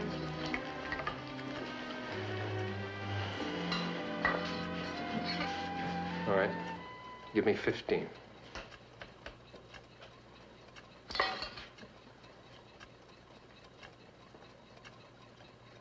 One more time.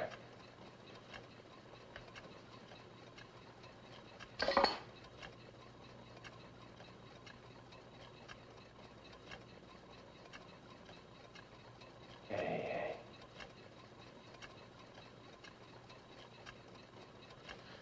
Ready the pacemaker.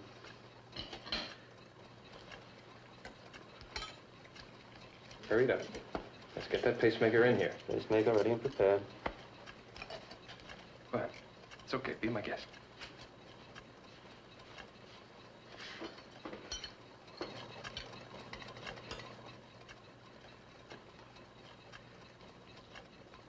Good.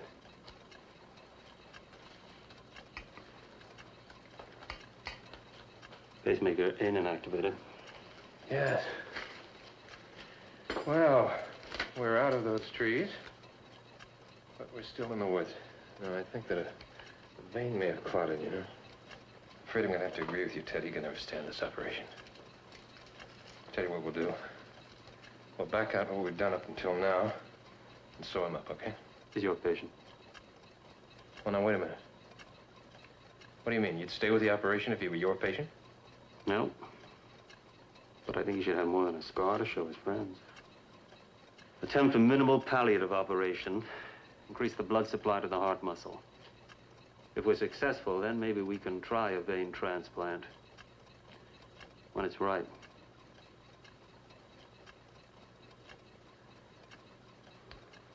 Would you like me to assist, Doctor?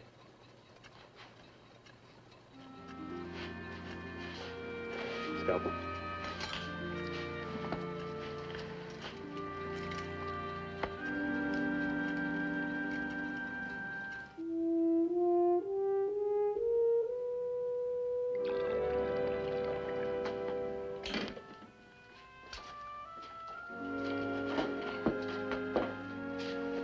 Now, this time next week, it'll be a martini. Thank you, dear. Hello, Mrs. Cleary. Hello. How you feeling, Mr. Cleary? Like a tiger. That's the spirit. You're going to be just fine. He had a great doctor.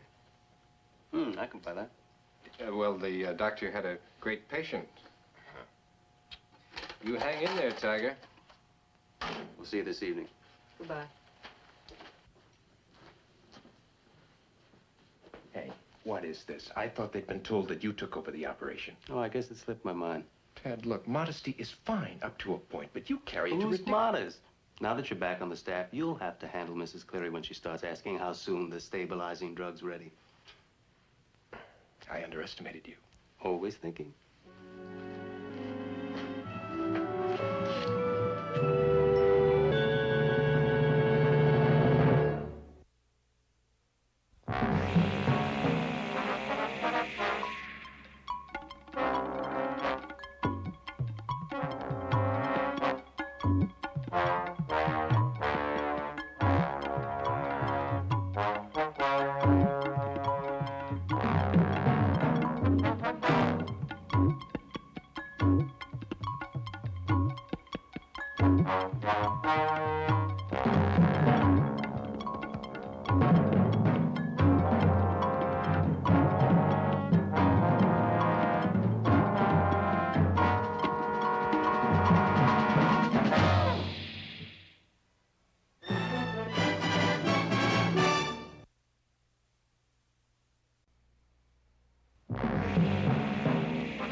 The bold ones. E.G. Marshall. John Saxon. David Hartman, doctors expanding the horizons of the new medicine. Earl Ives. Joseph Campanella. James Farentino, lawyers defending justice in the nation's courtrooms. Leslie Nielsen. Harry Rhodes, public servants enforcing the laws of a challenging society. The bold ones.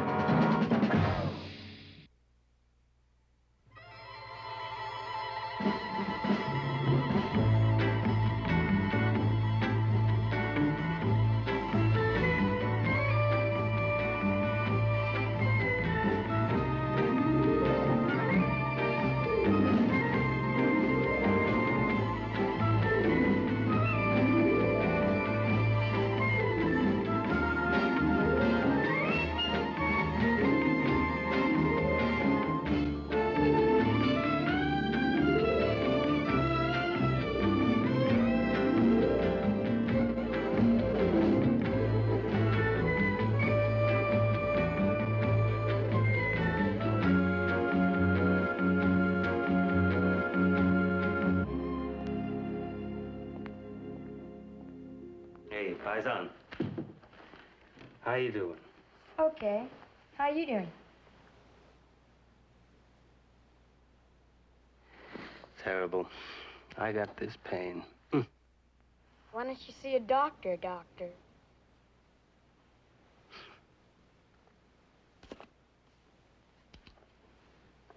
What are you writing?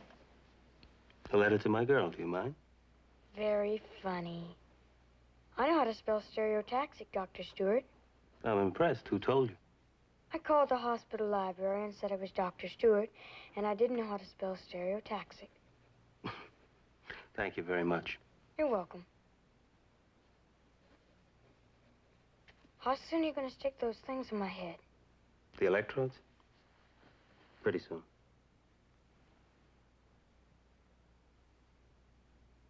You're not scared, are you, Rick?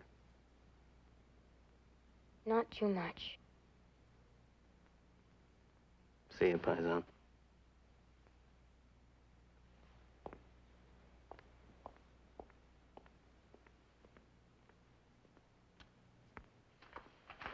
Hi. Oh, hi. Rizzuto boy? Yeah. How's he doing? One time the miracle drugs aren't performing. I don't know how much of a chance we have of helping him. Well, he wasn't born with much of a chance.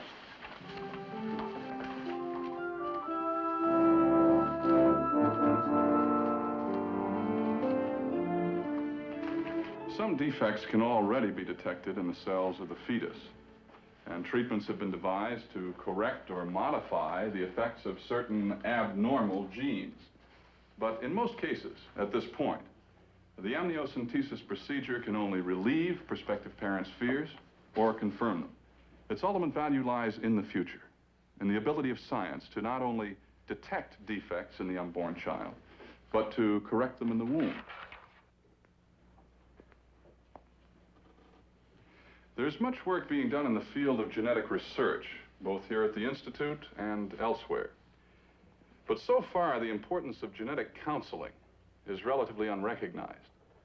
It's one of my hopes that the counseling program we've developed here will serve as a blueprint for similar programs throughout the country, because only then can we put an end to the tragedy of children doomed before birth by inherited genetic disorders.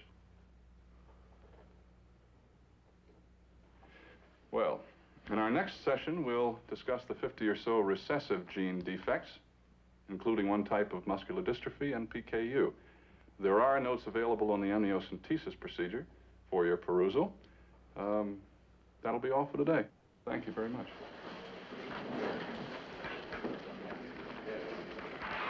Paul, can I see you in my office for a few moments when you have time? Sure. After lunch. Yes, sir.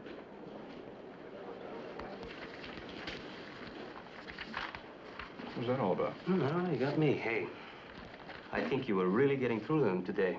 Well, I hope so. I'd throw poison darts at him if I thought I'd get him off the dime. That's no way to win friends and influence doctors. Do you want me to answer that? No, spare me. Okay. Dr. Seltzer, please. Dr. Seltzer. That was very informative, Paul. I got about 1 word out of 10. Dr. Oh, excuse me. I'd like to meet one of my colleagues. Dr. Stewart, Mrs. Michaels. How do you do? How are you, Mrs. Michaels? Well, that's something Paul may have to find out. Oh? Can I buy you all a cup of coffee? Oh, thanks. I've got some more rounds to make. Nice meeting you, Mrs. Michaels. Thank you. Good. I'd love a cup of coffee. Good. Oh, Dr. Bracken, please. Oh. Dr. Bracken, please. Laura, why don't you sit here? Oh, fine. I'll get it. Well, so it's all come true for you, hasn't it? If you mean the Institute, yes, it has. All those years of hard work. No regrets. Well, maybe, one. Oh, no. No, you're just being sentimental. You're remembering all the pleasures and none of the problems. Well, I was responsible for all the problems. No, you were not. Your work. I was young and self-centered, and I just didn't think I could compete with it. Thank you. But I had no right to expect your complete and undivided attention. You had every right. An orderly to 607. Did you understand the talk? Mm-hmm. I think so. Yeah, some of the technical terms just went right over my head, but yeah, I think I got most of it. It's really a very simple procedure. A hollow needle is inserted into the womb, and some of the amniotic fluid in which the fetus floats is withdrawn for testing. Dr. Hunter, Dr. Paul Hunter. Oh, that's you. I shouldn't have taken up so much of your time. I took up a lot of your time 12 years ago. Well, my time is expendable. Yours isn't. Never was. You will think about the test, though, won't you, Laura? Mm-hmm. Discuss it with your husband, of course. If you think it'll help any, I'd be glad to meet with him and explain the procedure. As a matter of fact, I'd like to meet him anyway. What's he do? He's an architect. Charles Michaels. St. Cecilia's? An orderly to 112, please. An orderly to 112. Thank you, Paul. Don't thank me. I have a stake in your happiness. We almost made it, didn't we? As I remember, we came, pretty close. Well, maybe you're lucky it didn't work out after all.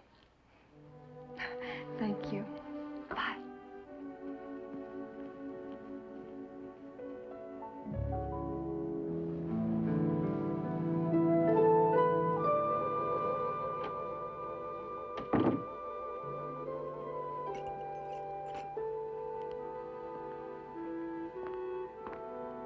Where were you? Oh, I went to a lecture. I told you where I was going this morning. Oh, you didn't tell me. All right. I thought I did. Well, you didn't. You always say you've told me things when you haven't. I'm sorry. I really thought I did. I'm so tired. Darling, why don't you fix us a drink while I get changed, huh? What kind of lecture? At the Craig Institute. Dr. Strickland arranged for me to attend it. It was given by an old friend of mine, Dr. Hunter. You remember I've told you about Paul. He's chief of medicine and medical research now at the Institute. He wants to meet you. I'm not interested in meeting your old lovers.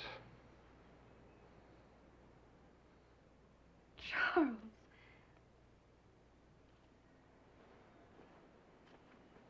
Oh. Did you tell him you were pregnant? That maybe that monster you're carrying won't be lucky enough to be born dead this time?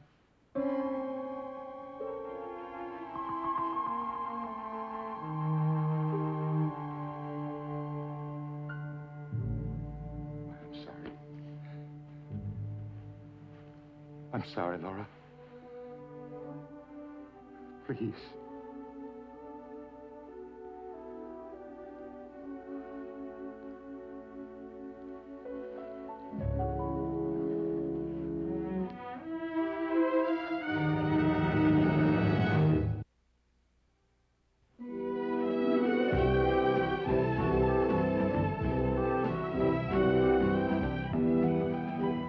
What else? The Rizzuto boy. Oh, temporal lobe epilepsy. Yeah, he's not responding to medication. Have you considered stereotaxis? Yeah, I spoke to Roth and Rowe's surgery. He agrees we ought to try it. If we can pinpoint the epileptic focus, I think the boy's a good surgical candidate. Does he understand what's involved? Yes. How does he feel about it? He's scared. But he's willing to try anything. Kid's a wonder. The mother and father? Well, they're cooperative. Are you early? Right on the nose. We were just finishing up. Stick around, Ted. You're making quite a name for yourself. Genetic counseling program. It's about time it got some publicity. Not according to some of our trustees. They feel we may be stepping out of our field with genetic counseling. 250,000 defective children born every year. And we're stepping out of our field. There are medical considerations that they're aware of and sanguine about. But there are other aspects. When you start talking about neonatology, parthenogenesis, in vitro babies, artificially assisted fertilization, those have moral, religious, and social implications. Those are hot issues that hit people where they live. And I mean literally. All right, they're hot issues, but what do they want us to do about them? Slow down. Lay a proper foundation before we try to influence other hospitals and institutions. In other words, I suggest we go to work on our trustees. Sell them first. And make it stick.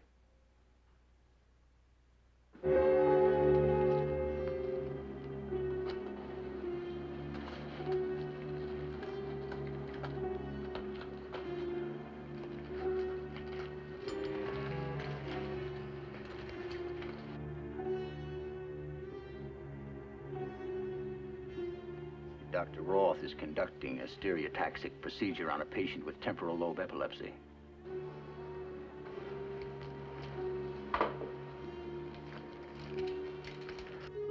They've already done a ventriculogram. Oh, a ventriculogram's, you see that special X-ray? That shows us the inner chambers and regions of the brain. And stereotaxis is a three-dimensional charting of the brain. It enables the surgeon to determine and pinpoint the exact angle of entry and the depth of the electrode placement.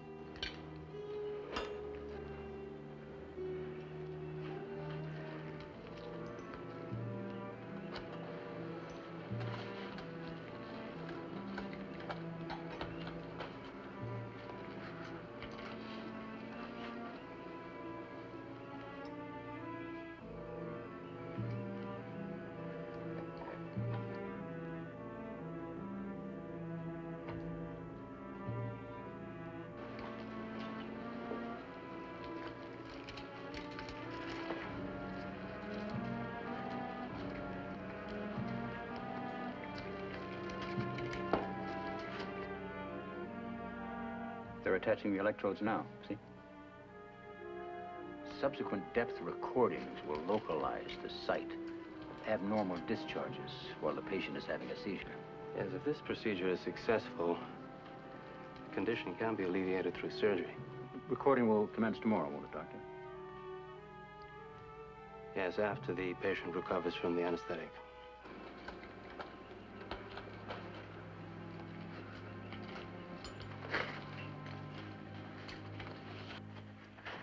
I'm glad you invited the trustees, David. I think you scored a few points with them, Ted.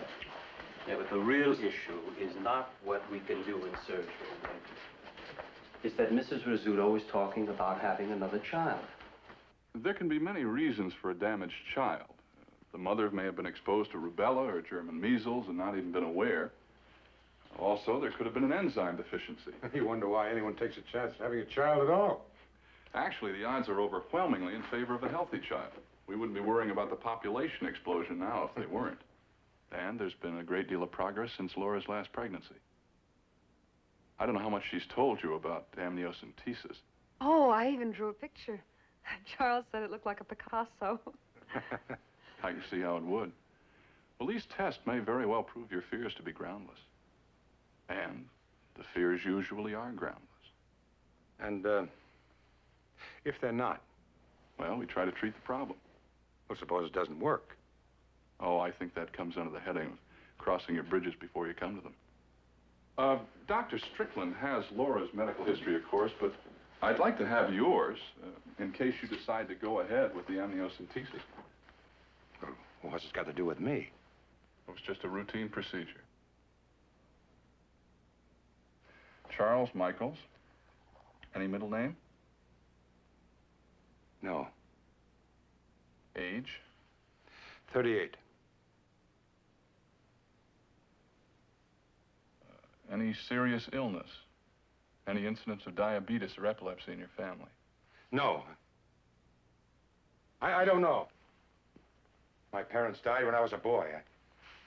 I was brought up in Staunton by my father's sister. There was an uncle, too. They're both dead now. I see. Have you had a checkup lately? Yes.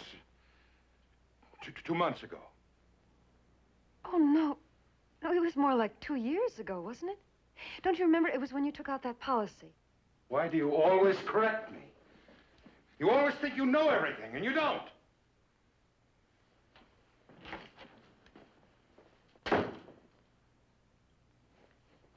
Oh, I'm sorry, Paul.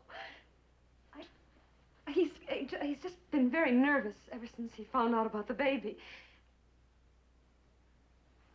Give him a chance to cool off. Yes. I hope you won't think too badly of Charles. He is not the way you saw him. He was really wonderful. After the first baby 8 years ago. He was wonderful. I never would have survived otherwise. I understand. You know, Charles looks older than 38. Yes, I know. He's aged a lot in the last 2 years. And I don't suppose this now has helped any. Well, I'd better go. Laura, about the tests. I'll call you in a day or two. Thanks. You're welcome. Would you like me to drive you? Oh, no, that won't be necessary. Thank you. There's nothing to be concerned about.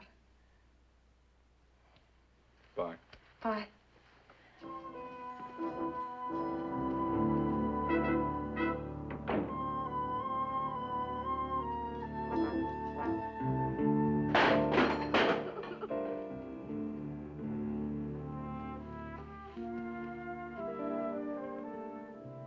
You didn't come. I thought you wouldn't come. Not ever. Darling. Wait. I've got something to show you.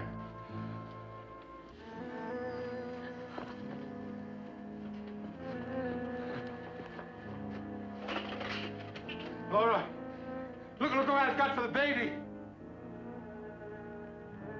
Oh, turn around, Laura, please.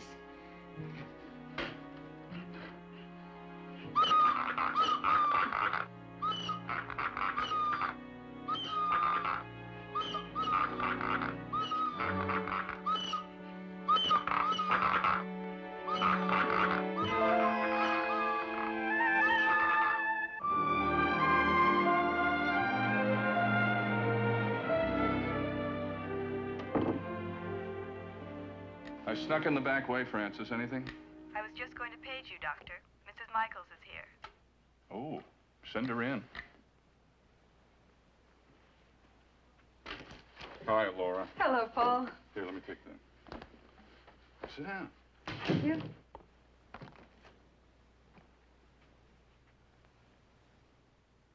Did Charles do that to you? Oh, no, of course not.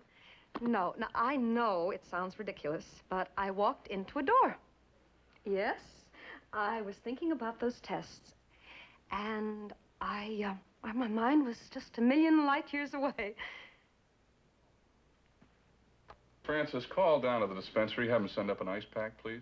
Yes, right away, Doctor. That's not necessary, Paul, really. As a matter of fact, it's probably a good thing that it happened. Because I thought to myself, well, now, if I'm going to be walking around in a fog and bumping into doors, I'd better make up my mind about those tests. So, here I am. Good girl. Francis. Yes, Doctor. Get admitting now. Tell them that Mrs. Michaels is entering to undergo amniocentesis. They can send the forms up here. And then check with surgery, see if they can fit it into the schedule tomorrow. Yes, Doctor. Surgery? You're not going to do it? No, one of the surgeons. I thought it was a simple procedure. It is. But you'll be there, won't you? Absolutely. There's nothing to be afraid of, Laura. Oh, but there is.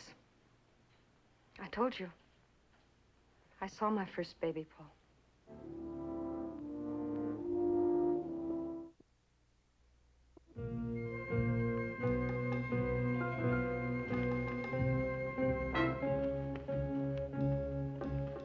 Dr. Forrest, please. Dr. Forrest, please.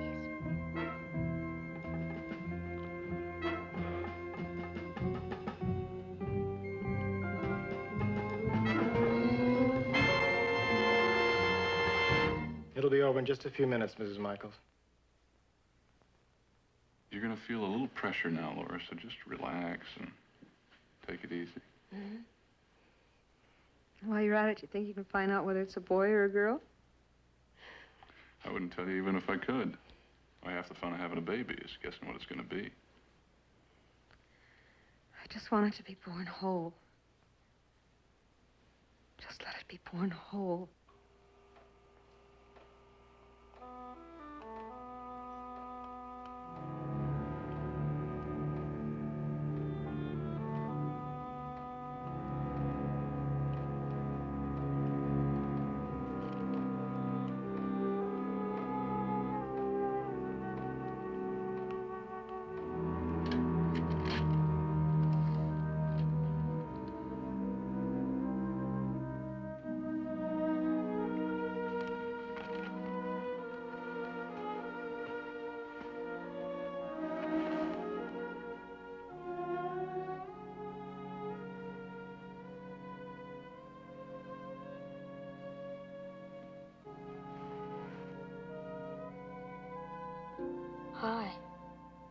Hi, Paisan.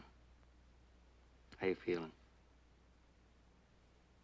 Funny. I guess I had one of my spells. You know something? If everything works out, you're not gonna have any spells anymore.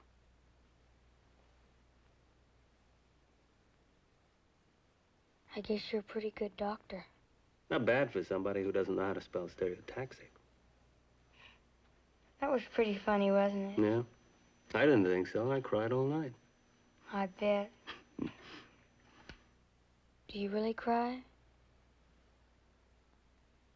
Sometimes. Oh. How long do I have to have these things in my head? A few weeks. Why? You got someplace to go?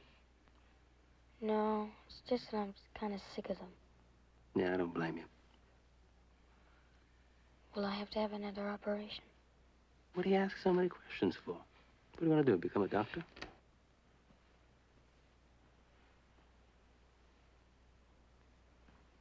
Hello, Mrs. Rizzuto. Hello, is it all right if I come in? Of course. Hi, Mom.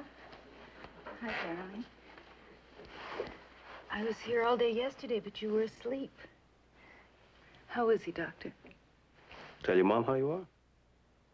I guess the prognostic is okay. Prognosis. Prognosis. I'm glad, sweetheart. Mrs. Rizzuto, can you stop by my office before you leave? Sure, Doctor. See you later, Dr. Stewart. Count on it.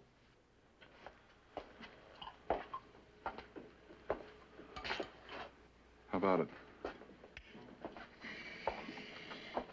This is the last one. You want to take a look, Doctor? Yeah.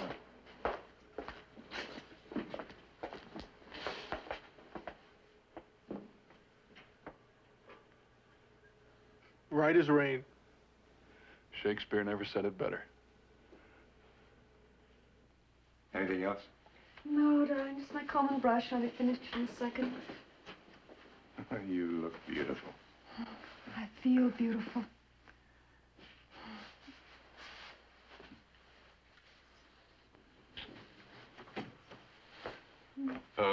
Sorry. Oh, that's all I right. go in and out of doors so much I forget their time, so I ought to knock.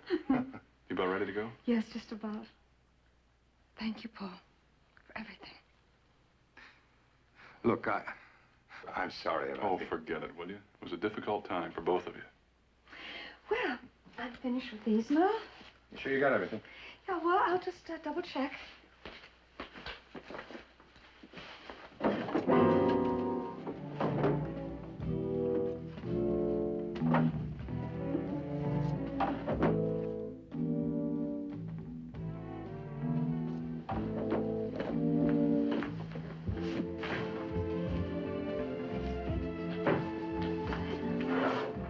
Nope, I think that's it. You can close the case now.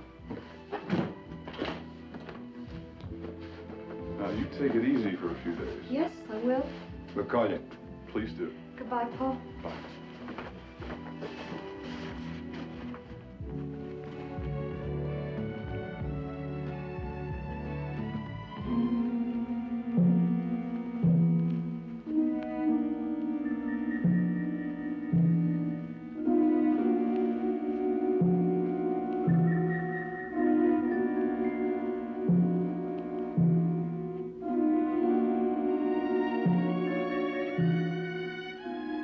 Your age? 38.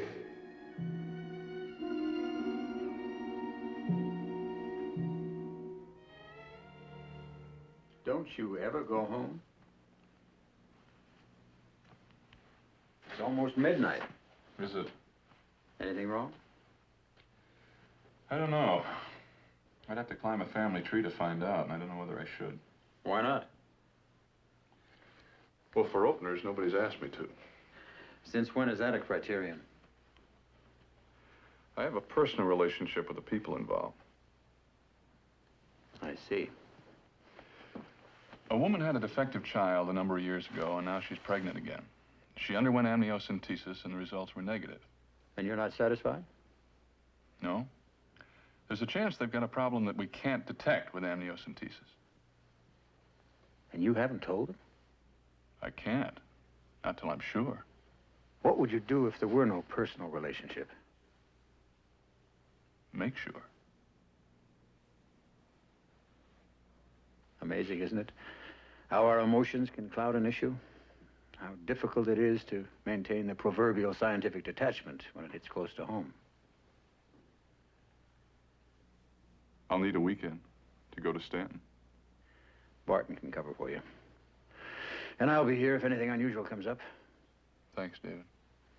It's a myth, you know. What's that? Scientific detachment. If men like Pasteur, Ehrlich, and Salk hadn't been emotionally involved, passionately concerned, without that, all those high-priced machines in your computer room would be just so much sophisticated junk.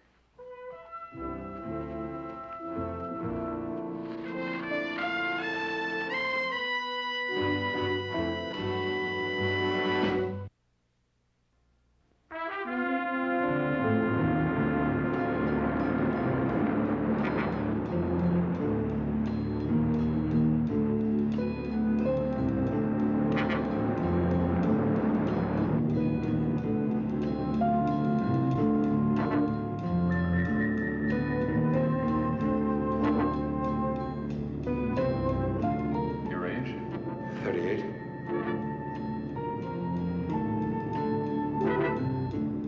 I saw my first baby, Paul.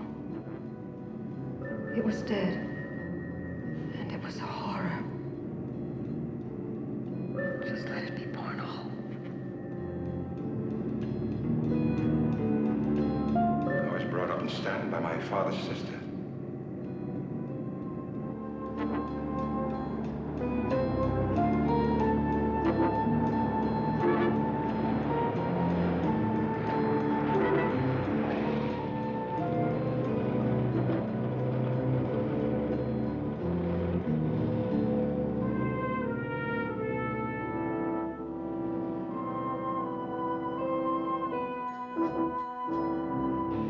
I'm gonna have lots of children, Paul.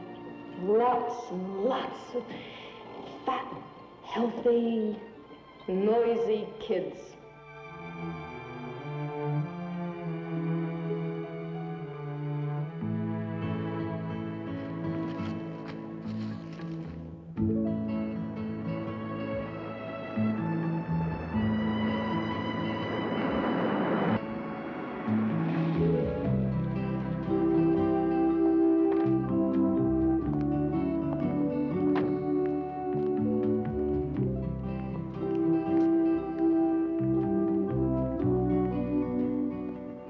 Sure, I remember Charles Michaels when he was a boy.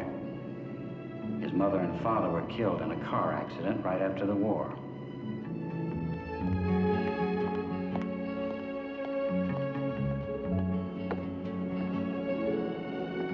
As I recall, Charles's grandparents lived until they were in their 80s. They were both active till the end. His Uncle Joseph died at 79, still chasing the girls. Charles's Aunt Mary raised him. She died in a sanitarium.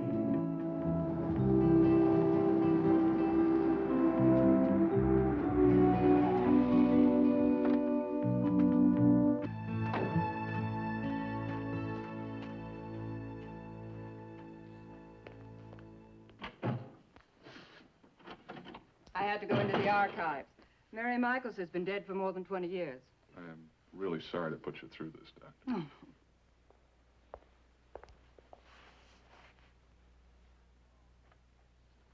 Is something wrong?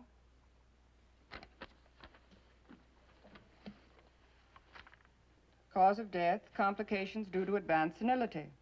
That's rather an elementary way of putting it. I imagine senile dementia would have been more accurate. Take a look at her age at the time of death.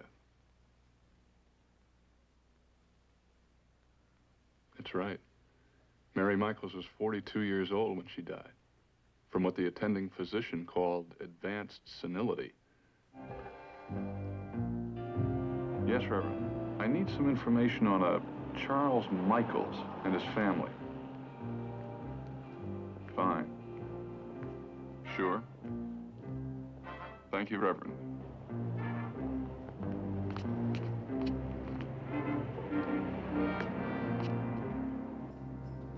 Nettie was his grandmother. Her maiden name was Hellstrom. It seems to me the family was from Middleburg, probably buried there in the old cemetery.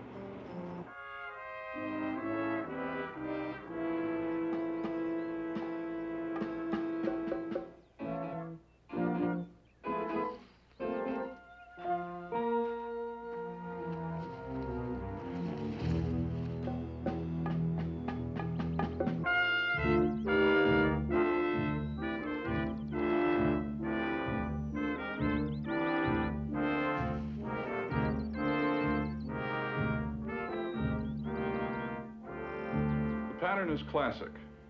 Olaf, father of Sven. Sven, father of Nettie. Nettie married a man by the name of Michaels. They produced 3 offspring, Mary, Joseph, and Lauren. Mary inherited. Joseph did not. Lauren died in an automobile accident, but produced 1 child who also inherited the gene, Charles. Charles and Laura have produced 1 child, a defective stillborn, and 1 as yet unborn. The unborn child has a 50-50 chance of inheriting. What you're looking at is the blueprint of a genetic disaster. The disease is Huntington's chorea. It's one of the most insidious of all genetic disorders. Its onset is between the ages of 30 and 45. It cannot be detected in the fetus, in the child, or in early adulthood, not until the middle years, when the symptoms begin to manifest themselves. Choreiform movements, personality changes, severe intellectual deterioration, irritability, moodiness, euphoria, an illusion of advanced age, of premature senility. The causes of the degenerative changes in the brain are unknown. Palliative medication can diminish the symptoms with some success, but the disease is incurable. Well, that's it, doctors. I asked you to sit in this morning because you'll soon be choosing your specialty. Each of you has indicated an interest in genetics. I hope that interest will extend to genetic counseling, which I consider to be preventive medicine of the highest order. Most of you are still under 30. You'll still be in your prime when we enter the 21st century. What you do between now and then may make it possible for man to overcome his hereditary limitations, make it possible for all children to be born whole. I know I've disrupted your schedules. I won't keep you any longer. Good morning. Strickland suggested that he tell the Michaels Paul. He realizes, we all do, that it'll be very difficult for you to do. Well, difficult's not exactly the word I'd have chosen. I mean, how do you tell a woman that her supposedly normal baby might be carrying a time bomb? And that while she's thinking about it, she can watch her husband become a sick, mindless creature. Stop tearing your guts out. You can't change it. Let her own doctor tell her, Paul. No, I appreciate it, but it's something I have to do.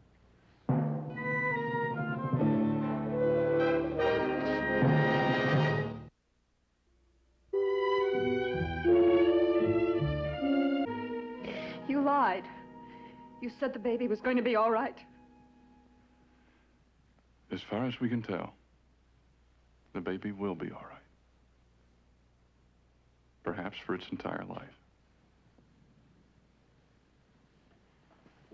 And perhaps not. Yes. I told you it's a gamble, Laura. If you don't want to take that gamble, your pregnancy can be terminated. But what if it doesn't have Charles' sickness? Oh, my God. Oh, my God, Charles. Oh.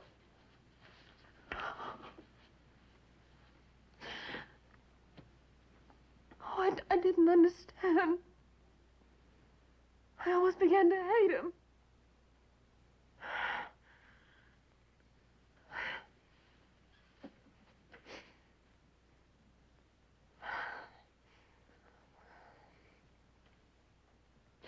Well, no.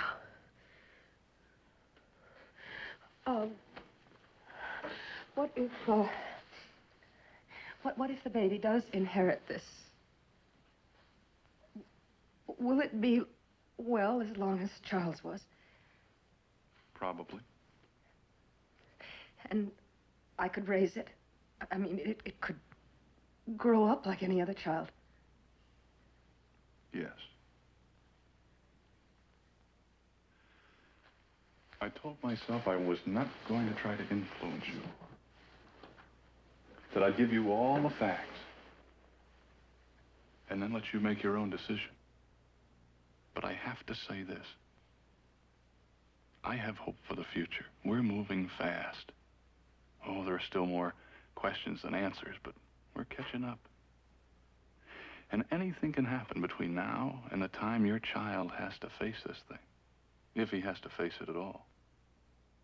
But the one thing you must consider, Laura, is that you'll be raising your child alone. There's nothing you can do for Charles. It's hopeless. Nothing's hopeless. The disease is a locked door right now, but we're trying all kinds of keys.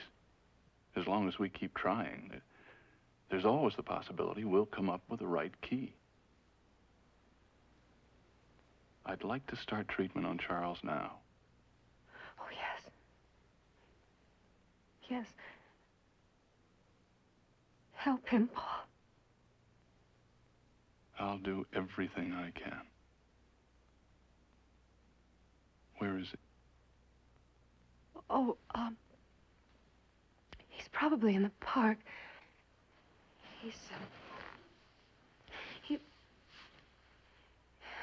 He's been spending a lot of time, most of his time there, the last few months. Well, I'll bring him back to the Institute with me, if you have no objection. Will you be all right here alone? Yes. I'll call you as soon as I get Charles settled.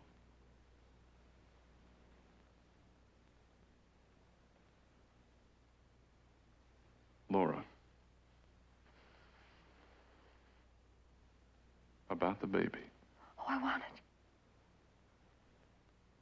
Yes, I want it. I guess maybe I have hope for the future, too.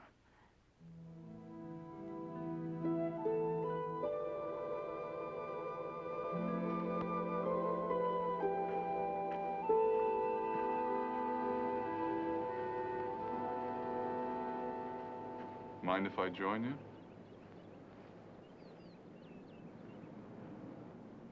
Sit down, Doctor.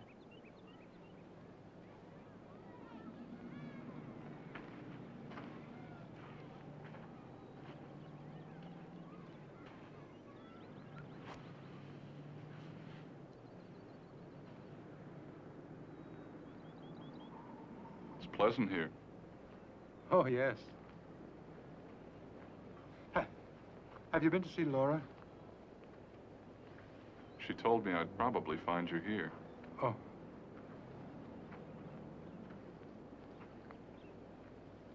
I'm glad about the baby. I don't remember if I told Laura I'm glad. She knows. Oh? I think we'll move back to the country. It'll be better for the baby, and Laura could have a garden again. She used to do a lot of gardening when we lived in the country. Was she pregnant then? With the first baby? Oh, but that didn't stop Laura. She didn't want to live there anymore after the baby. After...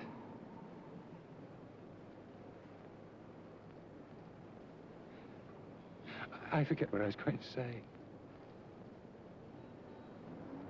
Doesn't matter. Would you come along with me, Charles? Where? To the Institute. Why? I think we can help you. You mean I'm sick?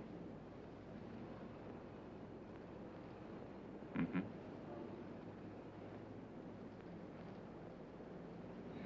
You'd like me to be sick, wouldn't you? Then you and Laura could blame the dead baby on me. But you can't, because the new baby's going to be all right.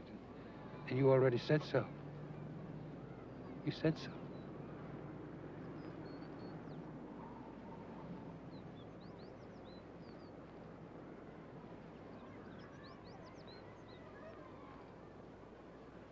Come along, Charles. Along where? Where we can make you comfortable. Try to help you. Laura would be worried. She knows. She'd be there to see you every day.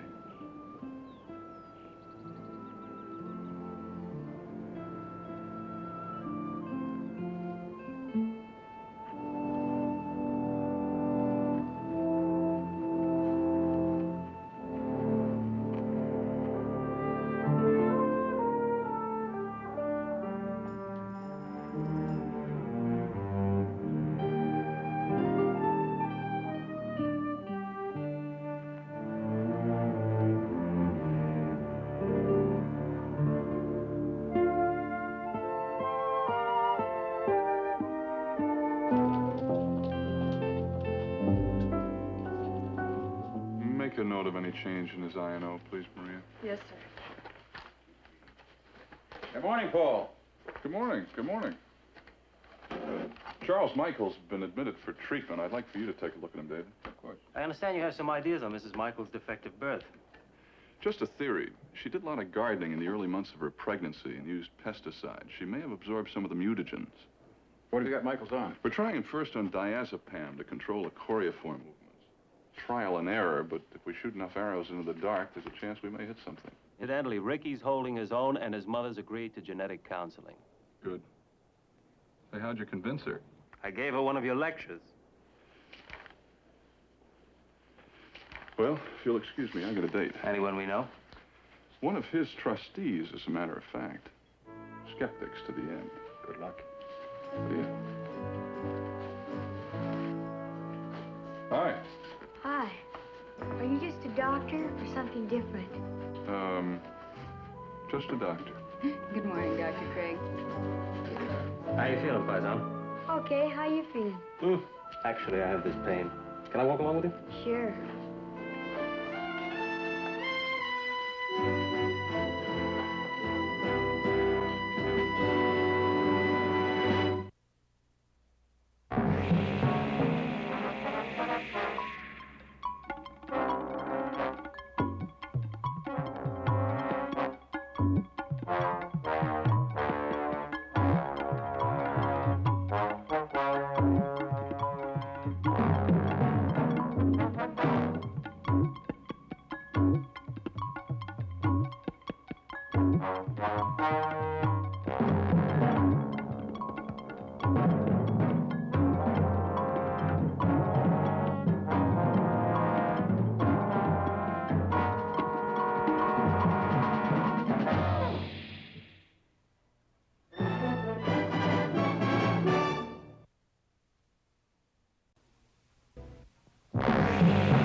The bold ones. E.G. Marshall. John Saxon. David Hartman, doctors expanding the horizons of the new medicine. Burl Ives. Joseph Campanella. James Farentino, lawyers defending justice in the nation's courtrooms. Leslie Nielsen. Harry Rhodes, public servants enforcing the laws of a challenging society. The bold ones.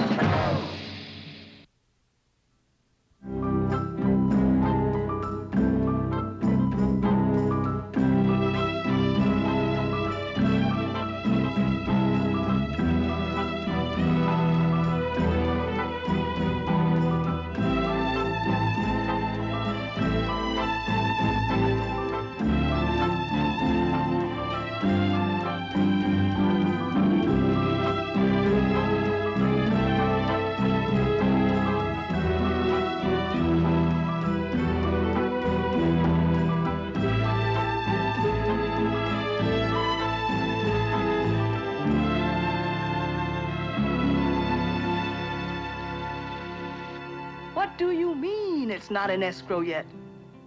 They'll up the interest again and we'll lose the deal. You're a ding-a-ling, Harry. I love you anyway. Now see what you can do about closing the deal out today. See you tonight, lover. Men are such clods. Oh! You know, this is stupid. What is? This Afro natural hairdo. What do I know about Africa? I was born in Secaucus, New Jersey. I was born in Gooch, Tennessee. That's almost as bad as Secaucus. It's worse. The entire population of Gooch is 42 people, 12 goats, and 8 pigs. Hi, girls. Morning. Greetings. Greetings. Dr. Lester's going to examine you, and then you're going down to X-ray. Groovy. Groovy. I've always wanted a screen test. Sit at the side of the bed, let your legs hang over, please. How are you this morning, Mrs. Martin? Fat and sassy. Marvelous. Do you feel any pain? Sort of. Gigi? It's important. Okay. I feel kind of a tingling in my arm and hand.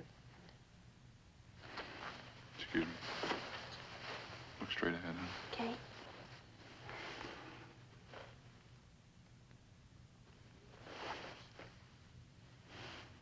Ow.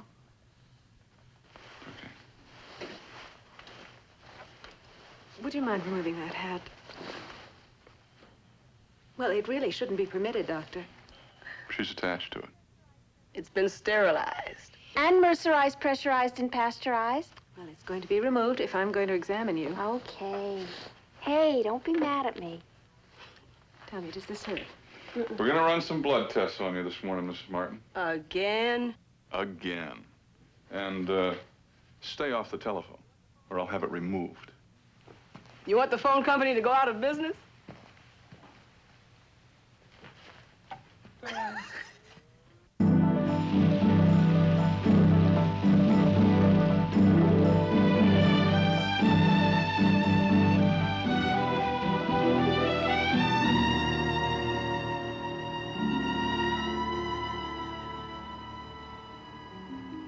Hi. How's the late show? The late show. Dull. Count your blessings. Must be rough in surgery, Doctor. You look terrible. They don't make us young fellas like they used to. At least not at 3 in the morning.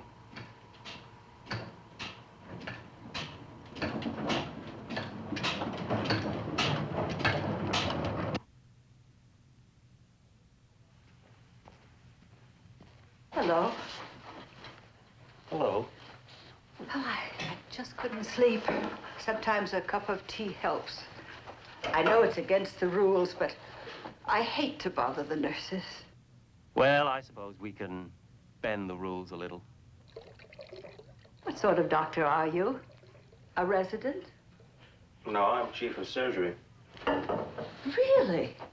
How remarkable. What is? Youth. Oh, it's rather pleasant here, isn't it, Doctor? Doctor. Stewart. Yeah, this is a good place to unwind. I go through certain motions here. Cup of tea, hot chocolate, a few pages of a good book, some music, and then I can sleep. Maybe.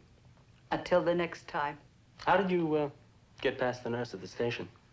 I told her I was on my way back to my room. That's a pretty old trick. I'm a pretty old lady. Good night, Doctor. I've enjoyed our chat. Wait, I'll get a nurse to take you back to your room, Mrs. Miss Emma Fields. And I don't need a nurse. I can manage nicely. Thank you. Miss Fields? Why are you at the Institute? I have cancer.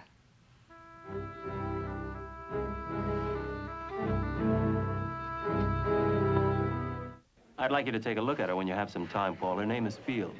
Emma Fields. Glad to. Good.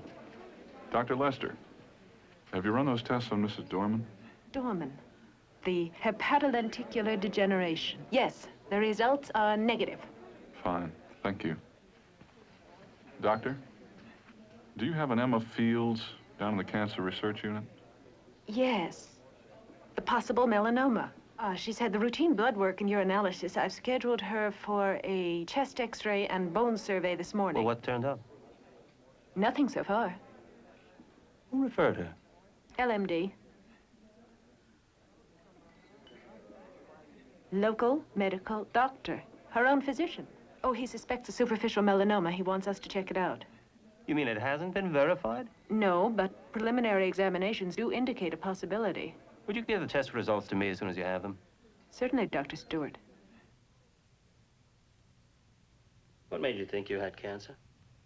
Well, the mole, whatever you call it, became enlarged and changed color. Well, until we complete the tests and the results are analyzed, there's no need to anticipate that the growth is cancerous. Do you always diagnose your own symptoms? No, but I'm reasonably literate. I've read the Cancer Society's pamphlet, and I recognize the early warning signs. But there's no need to jump to conclusions. I wouldn't put a label on it. I'm not afraid of the word doctor. I accept the fact that I'm going to die one of these days from something. Everybody does. But not sooner than they have to. In the meantime, I think you ought to stay out of the doctor's lounge, especially in the middle of the night, unless I'm there. I promise. Doctor, I understand they're mostly terminal cancer patients in my unit. The Cancer Research Unit's proven effective in its present form, Ted. Why the sudden dissatisfaction now? Oh, it's effective in medical terms. Works for us. But what about the patients and the nurses? I'm listening. Well, many of the patients are terminal. They know it, and the nurses know it, and this puts an unusually heavy emotional burden on them. They tiptoe around as if they're walking on eggshells. They're quiet, tactful, discreet. I mean, the whole atmosphere is one of hopelessness and resignation. Paul? Do you know what some of the patients call the unit, David? Death row. Yeah, somehow it should be more than just a place to wait it out. All right, what do you suggest? Patients who have a chance have to be made to believe it. I think we should move them out. What do you think? I think he's right. Then why not get started? Fine. Oh, when are you moving your midnight paramour out of there? As soon as possible, if you mean Emma Fields. Restless was I and boogie-eyed when I left home and home. I think we've had enough music in here. What's the matter, Crowley? You against joy? There are sick people in this hospital. Music's good for sick people. Besides, they're bringing another patient here. What a grouch. I think I should tell you something, Crowley. Miss Crowley? Dr. Hunter provided the phonograph. Can I see the album? Sure. Nice. Yeah, it's kind of groovy. Who's coming in here? I am. I hope you don't mind. Oh, no. The more the merrier. Hope you're not allergic to sick people. You don't look sick. I have neurofibromatosis. It's not catching. And it's hardly ever fatal.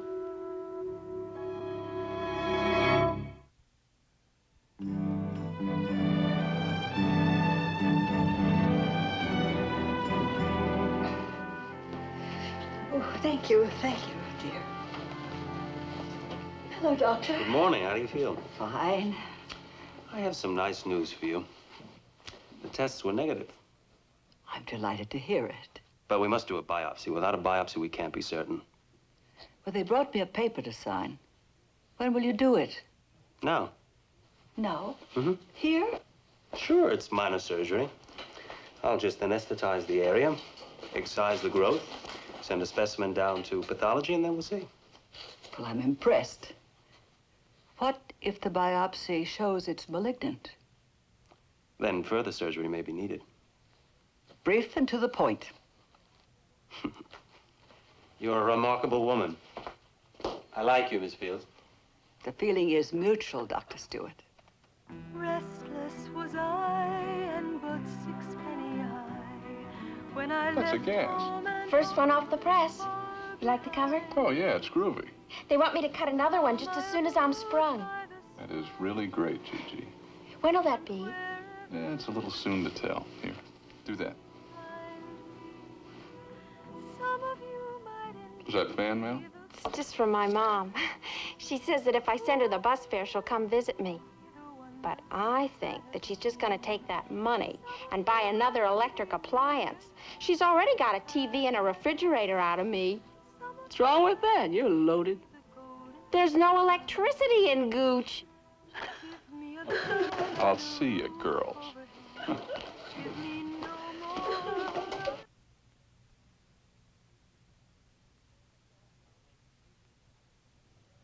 Does it make you queasy to watch them? Good Lord, no. I was the only girl in biology who kept her breakfast down when we dissected a frog. Figures. And that's it. Label it and get it down to pathology right away. Yes, Doctor. Now what happens? How do you know I like patients who ask questions? You don't ask, you don't learn. Well, going to close the wound, put a dressing on it. You'll be here a day or two while the lab prepares the biopsy results. You think the biopsy will be negative? Well, it's hard to tell without a pathology report, but I'm optimistic by nature. So am I, but I don't share your optimism in this instance, Doctor. You surprise me. I'm over 70. I'm not afraid of death. Well, neither am I. I just resent it. That's because you're young. Do you know what the Eskimos used to do with their sick and aged? They put them on an ice floe and made them as comfortable as possible and just let them drift out to sea.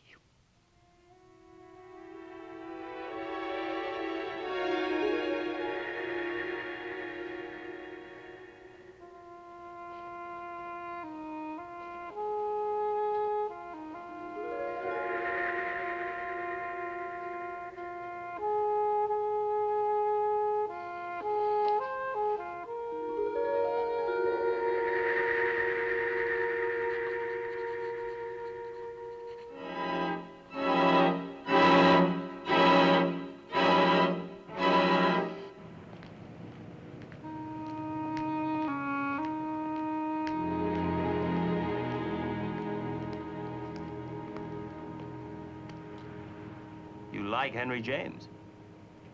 Yes, I do. Now that I don't have to listen to my students mutilate him. I didn't know you were a teacher. 40 years. Oh, terrific. I'm impressed. That's a novelty. Teachers don't seem to command much respect these days. Well, I have a feeling you were a very good teacher.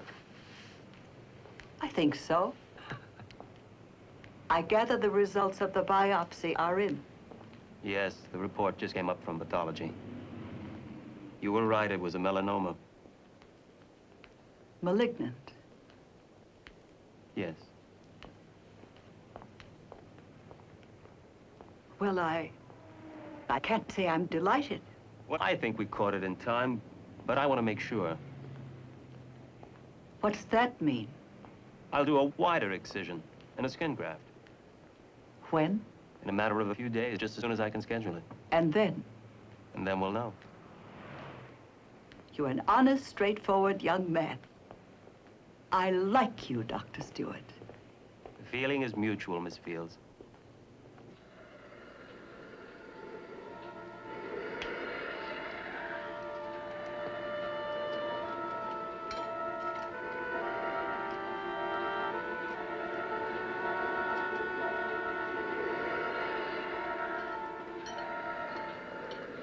Unless we get a 5-year lease out of them, we don't commit. And I mean that, Harry. But they're specialized improvements. Suppose we put them in and they decide to take a walk in 2 years. Where does that leave us, Harry? What are you playing? Okay. Nothing. Just things that come into my head. Okay, honey. And listen, bring the pale blue gown and the robe that goes with it. Okay. And I love you too, baby. See you tonight. Some people just don't have a head for business. You evidently have enough head for two. I'm amazed the way you run your business from this room. She's the original wheeler dealer. Oh. Does it hurt, honey? Only when I laugh or move my head. I get this feeling in my arm and hand. Isn't it weird? Why do you play if it hurts? Because there's a worse kind of hurt when I don't play. You're going downstairs, Miss Field. Dr. Stewart wants to see you. You can have my hat if it's formal. Thank you. Wouldn't do a thing for me. But the stitches are out, and you said the skin graft was healing nicely. I don't understand. I just want to let Dr. Hunter take a look at my handiwork. Besides, it's not fair to the rest of the staff for Dr. Stewart to keep you all to himself. What do you want me, up or down? Just as you are.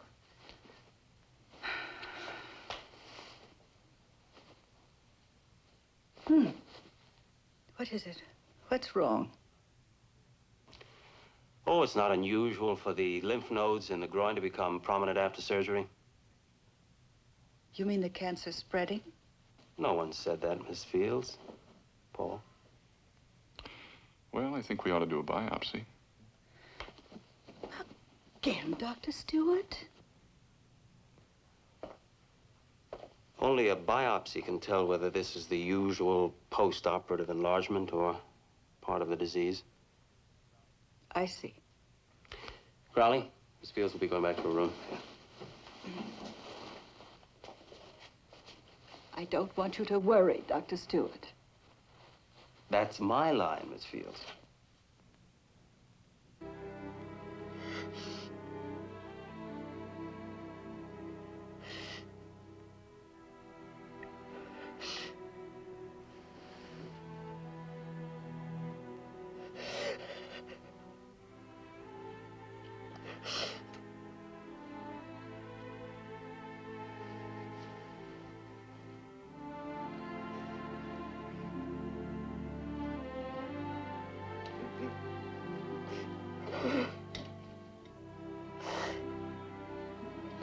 No, no. I'm sorry. I'm sorry. I didn't mean to wake you. I don't know what came over me. It's all right. It's all right. It's all right.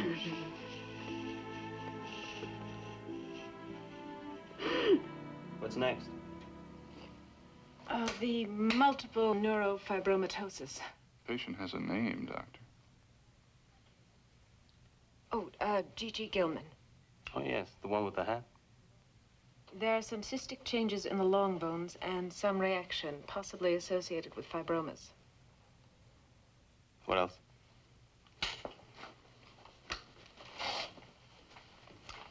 There seems to be an enlargement of the intervertebral foramen at C7T1. Seems to be a neurofibroma at that level. That would explain the hand symptoms. What do you think? Pending the results of a mammogram, I'd say she's a candidate for surgery. I agree, but I'd like to include the posterior fossa in the study. She may have a lesion on the vagus nerve. Well, what makes you think that? Well, her left vocal cord doesn't move well with phonation, and she's been getting a little hoarse. Well, that could end a career real quick. I know. What else do we have? Biopsy on the groin tumor. Emma Fields.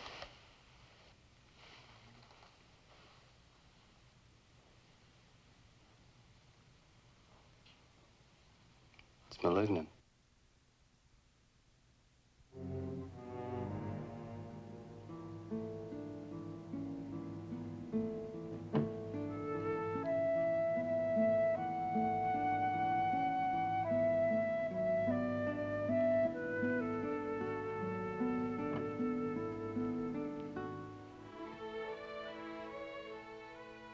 Miss Field? Oh, I must have dozed off. seem to sleep a lot. How do you feel? Fine, and you? Seen much of you lately. Missed you. Oh, I've had a pretty hectic past few days. Oh, I'm sorry to hear that. This is one establishment when it's better if business isn't good. Agreed.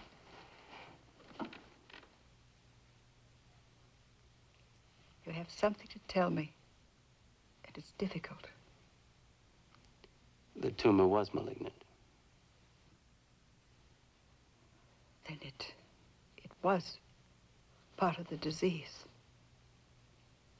I see. Now what? Well, Paul Hunter and I will be discussing plan of treatment. There are several approaches. You're concerned I'll worry needlessly. Unnecessarily. The word cancer doesn't frighten me. At my age, one's accustomed to accepting, taking each day one at a time. Now, you do just that. Take one thing at a time, okay? Okay. But you mustn't get upset if I'm able to face a simple truth. Well, it's not as simple as that. Oh, I mean, there are a great many factors to take into account before we come to any decision. Your age, your basic health. And whether or not I would accept the treatment. It would be my decision. Naturally, however, if there's no alternative. But there is an alternative. I can die.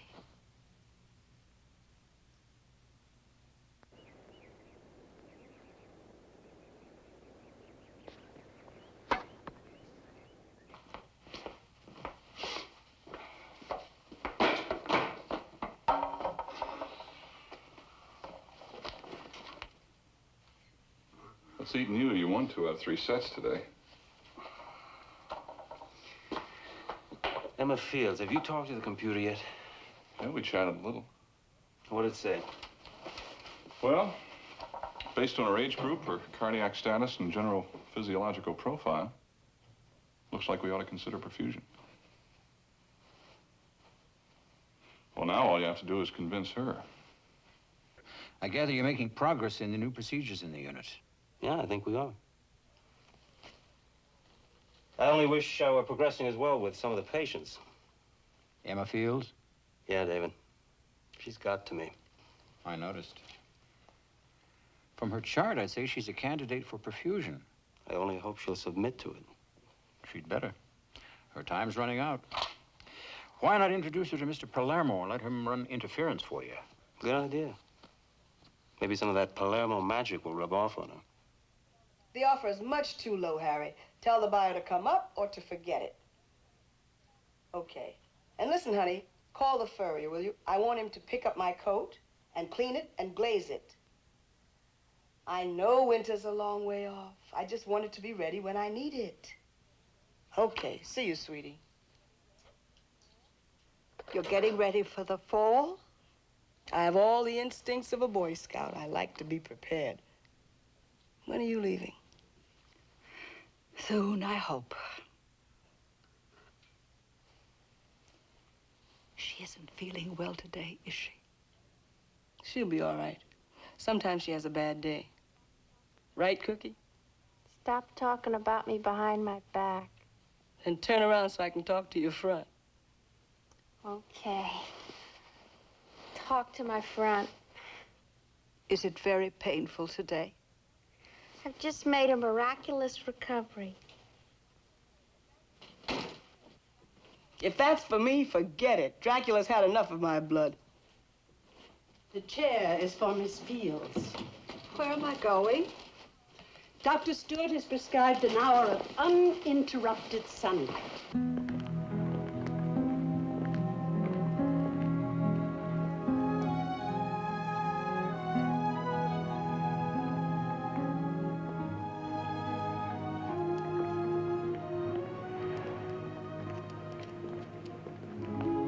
Let me see that.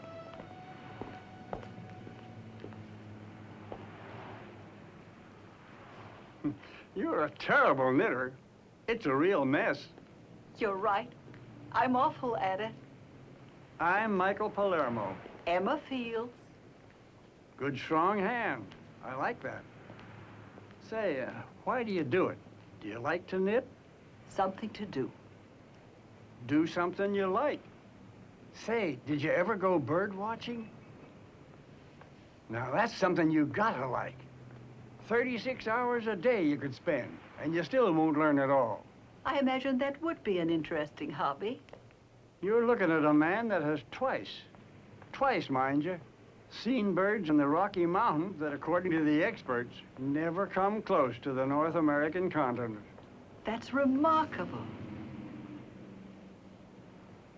But if no one's ever seen them here, how did you recognize them? From the books. I got a whole library on birds. Listen, you just gotta try bird watching. Mr. Palermo, one can't do everything. Why not?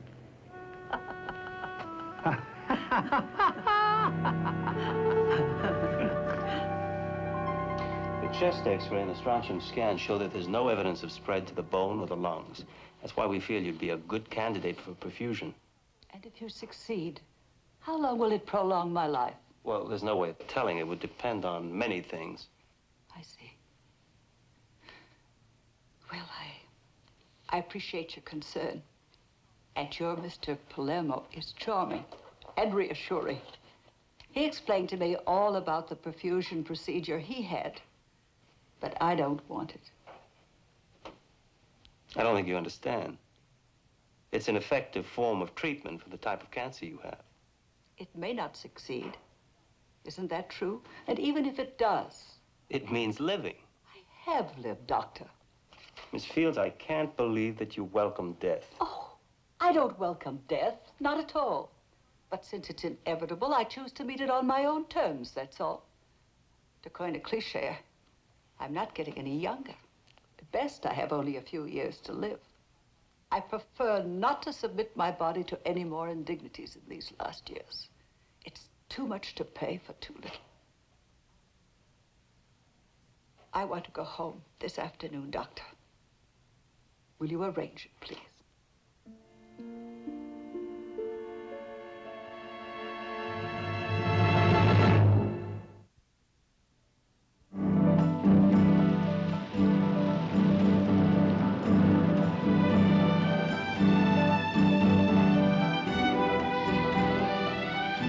Hey, you're gonna be late. For what? The cystic fibrosis benefit. I thought that was next week. So did I. That's why I'm gonna be late. You're not going? No, but I bought 4 tickets. Hey, give me a hand with this tie, will you? Sure. Something wrong? Yeah. I discharged a patient today, and I should have found some way of keeping her here. Emma Fields, she wouldn't agree to the perfusion. Too bad. Isn't there anything you can do? Nope. She's gonna die. She wants to die with dignity. I'm a doctor. And I'm dedicated to saving and prolonging life. And here's a woman who's calmly and intelligently dealing with the fact of death. And I'm outraged. Why? Why? Ted, you know as well as I do. In the final analysis, it's the patient's choice. Every human being that's a rational adult has the right to determine what's done with his own body. You mean the right to die? No, the right not to be saved. Well, what am I supposed to do?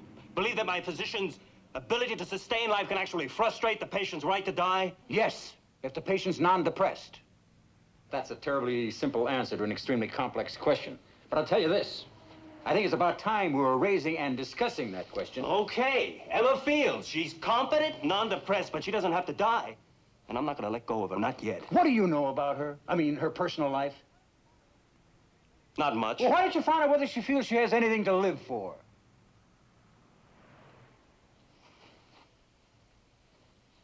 Ted, you've got to allow a patient to die with dignity.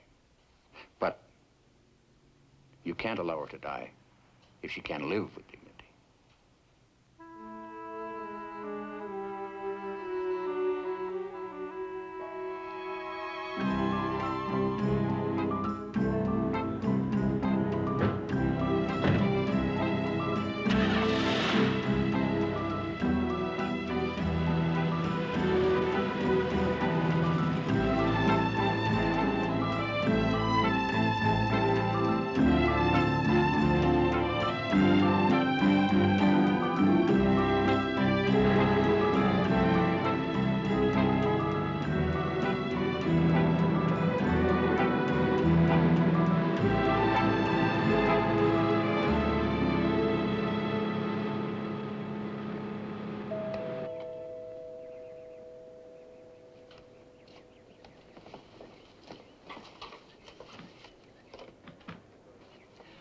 Dr. Stewart, how nice to see you. How are you?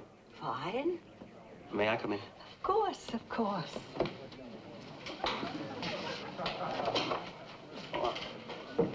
I'm sorry, I didn't realize you had company. You seem surprised. Now, won't you join us? Oh, no. Perhaps I'd better come back another time. You mustn't worry about my guests. They're very much at home here. We can talk in the study. I'm flattered that you took time out of your busy day to visit me. Well, as much as I like your company, this isn't a social call, Miss Fields. I just don't like to leave things unfinished. But it is finished.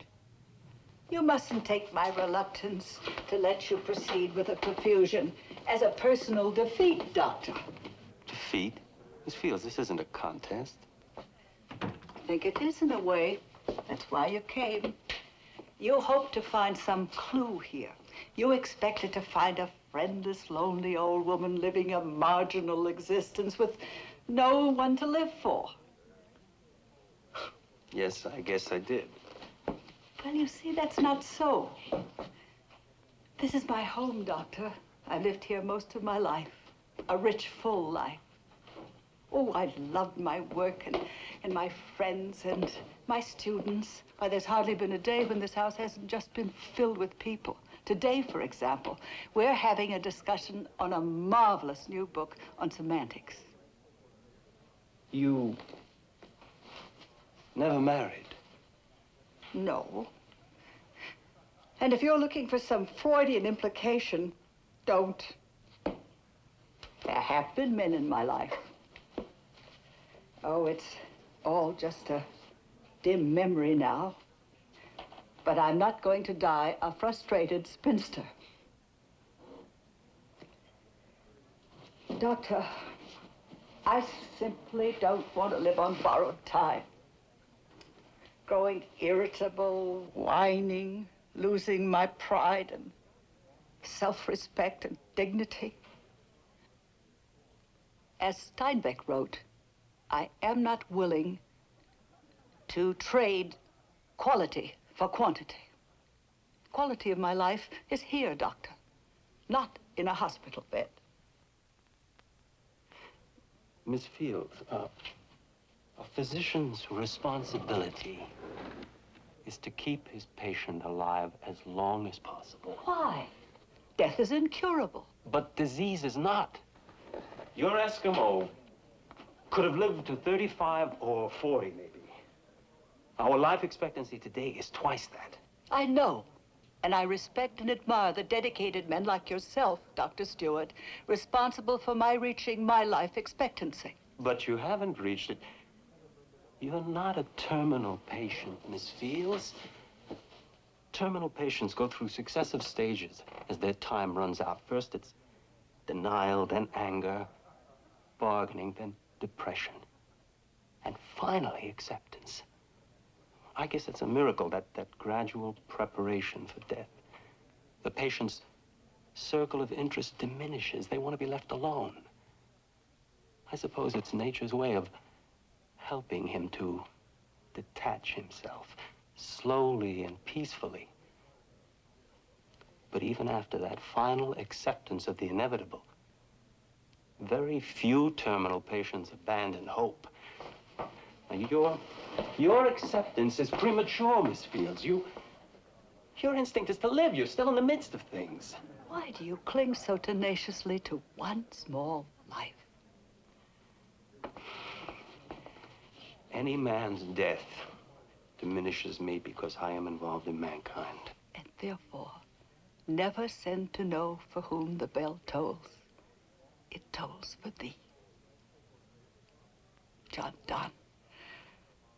I've always loved those words. So have I. Maybe that's why I deplore your resignation.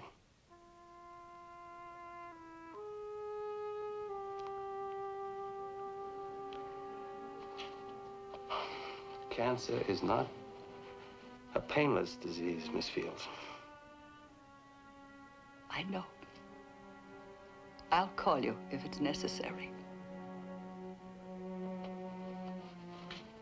Doctor. Doctor. I wanted to ask you about Gigi. She'll be operated on tomorrow. Will she be all right? We hope so. I'm glad. And Dolly Martin, will she be leaving the hospital soon? I thought you knew. Mrs. Martin is a terminal patient. She's known about it for several weeks. Can't you help her? No, we can't. But she still celebrates life. My profession celebrates life, too. That's why I have no more patience or time for someone who's fortunate enough to be able to choose between life and death, and chooses death.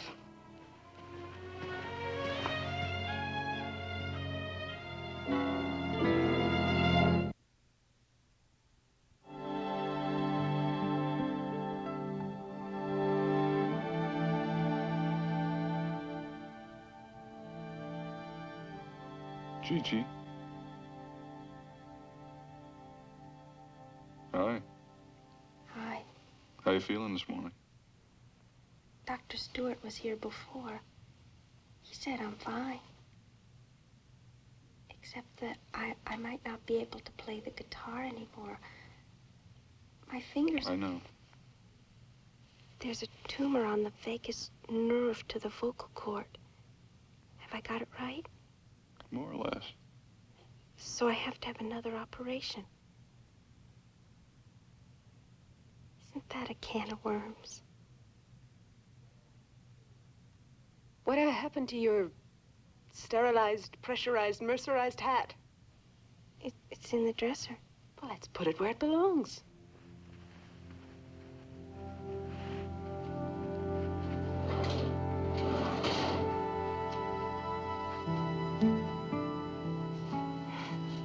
Thanks. You're welcome. We'll see you later, Gigi.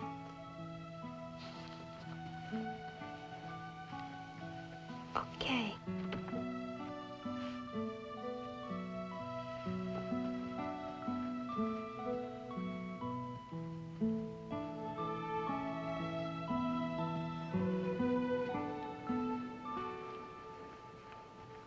Would you take a look at the hepatolenticular degeneration before I discharge her, please? You mean Mrs. Dorman? Yes. I'll look in on her this morning. Thank you.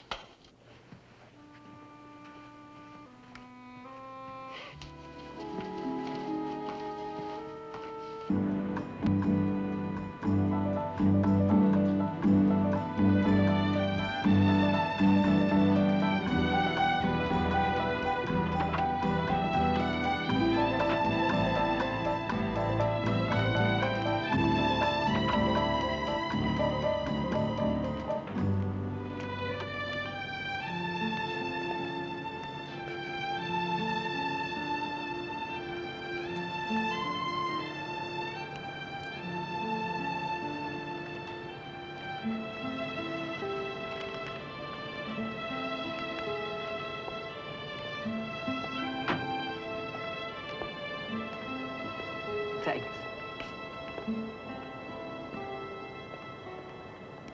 I don't want it painted olive drab, Harry.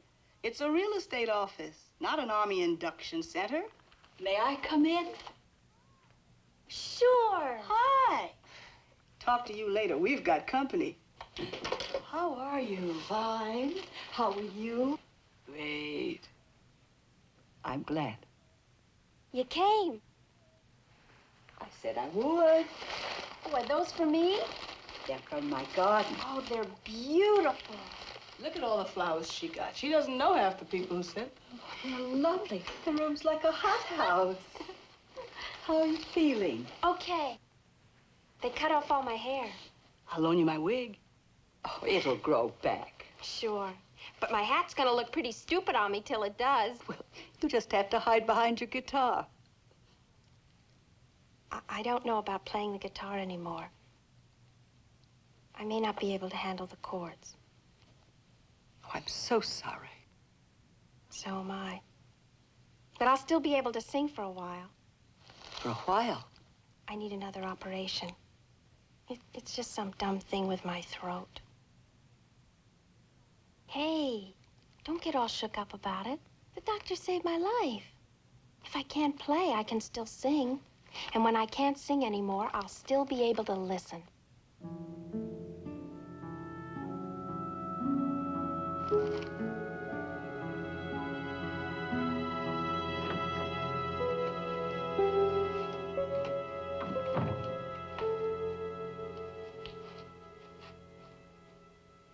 Miss Fields.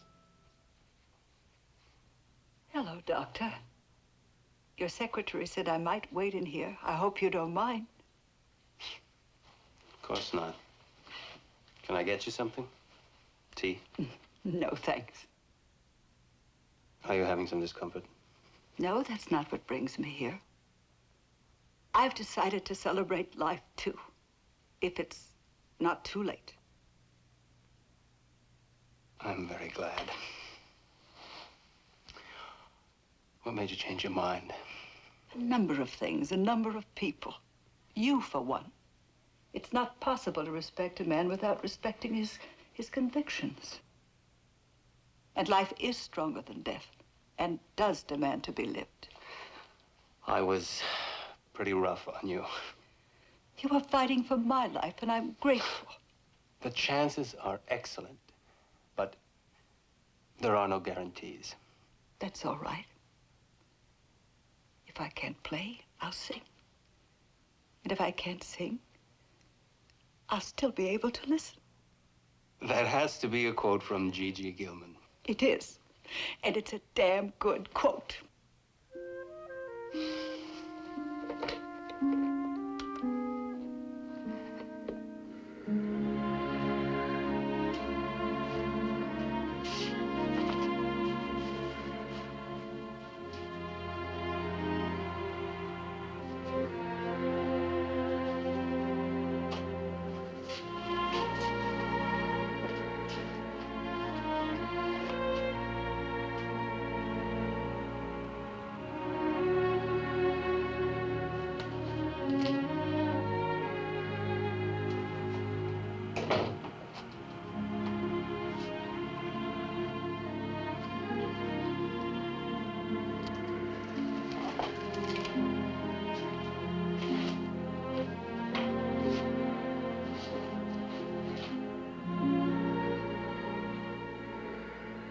Scalpel, please.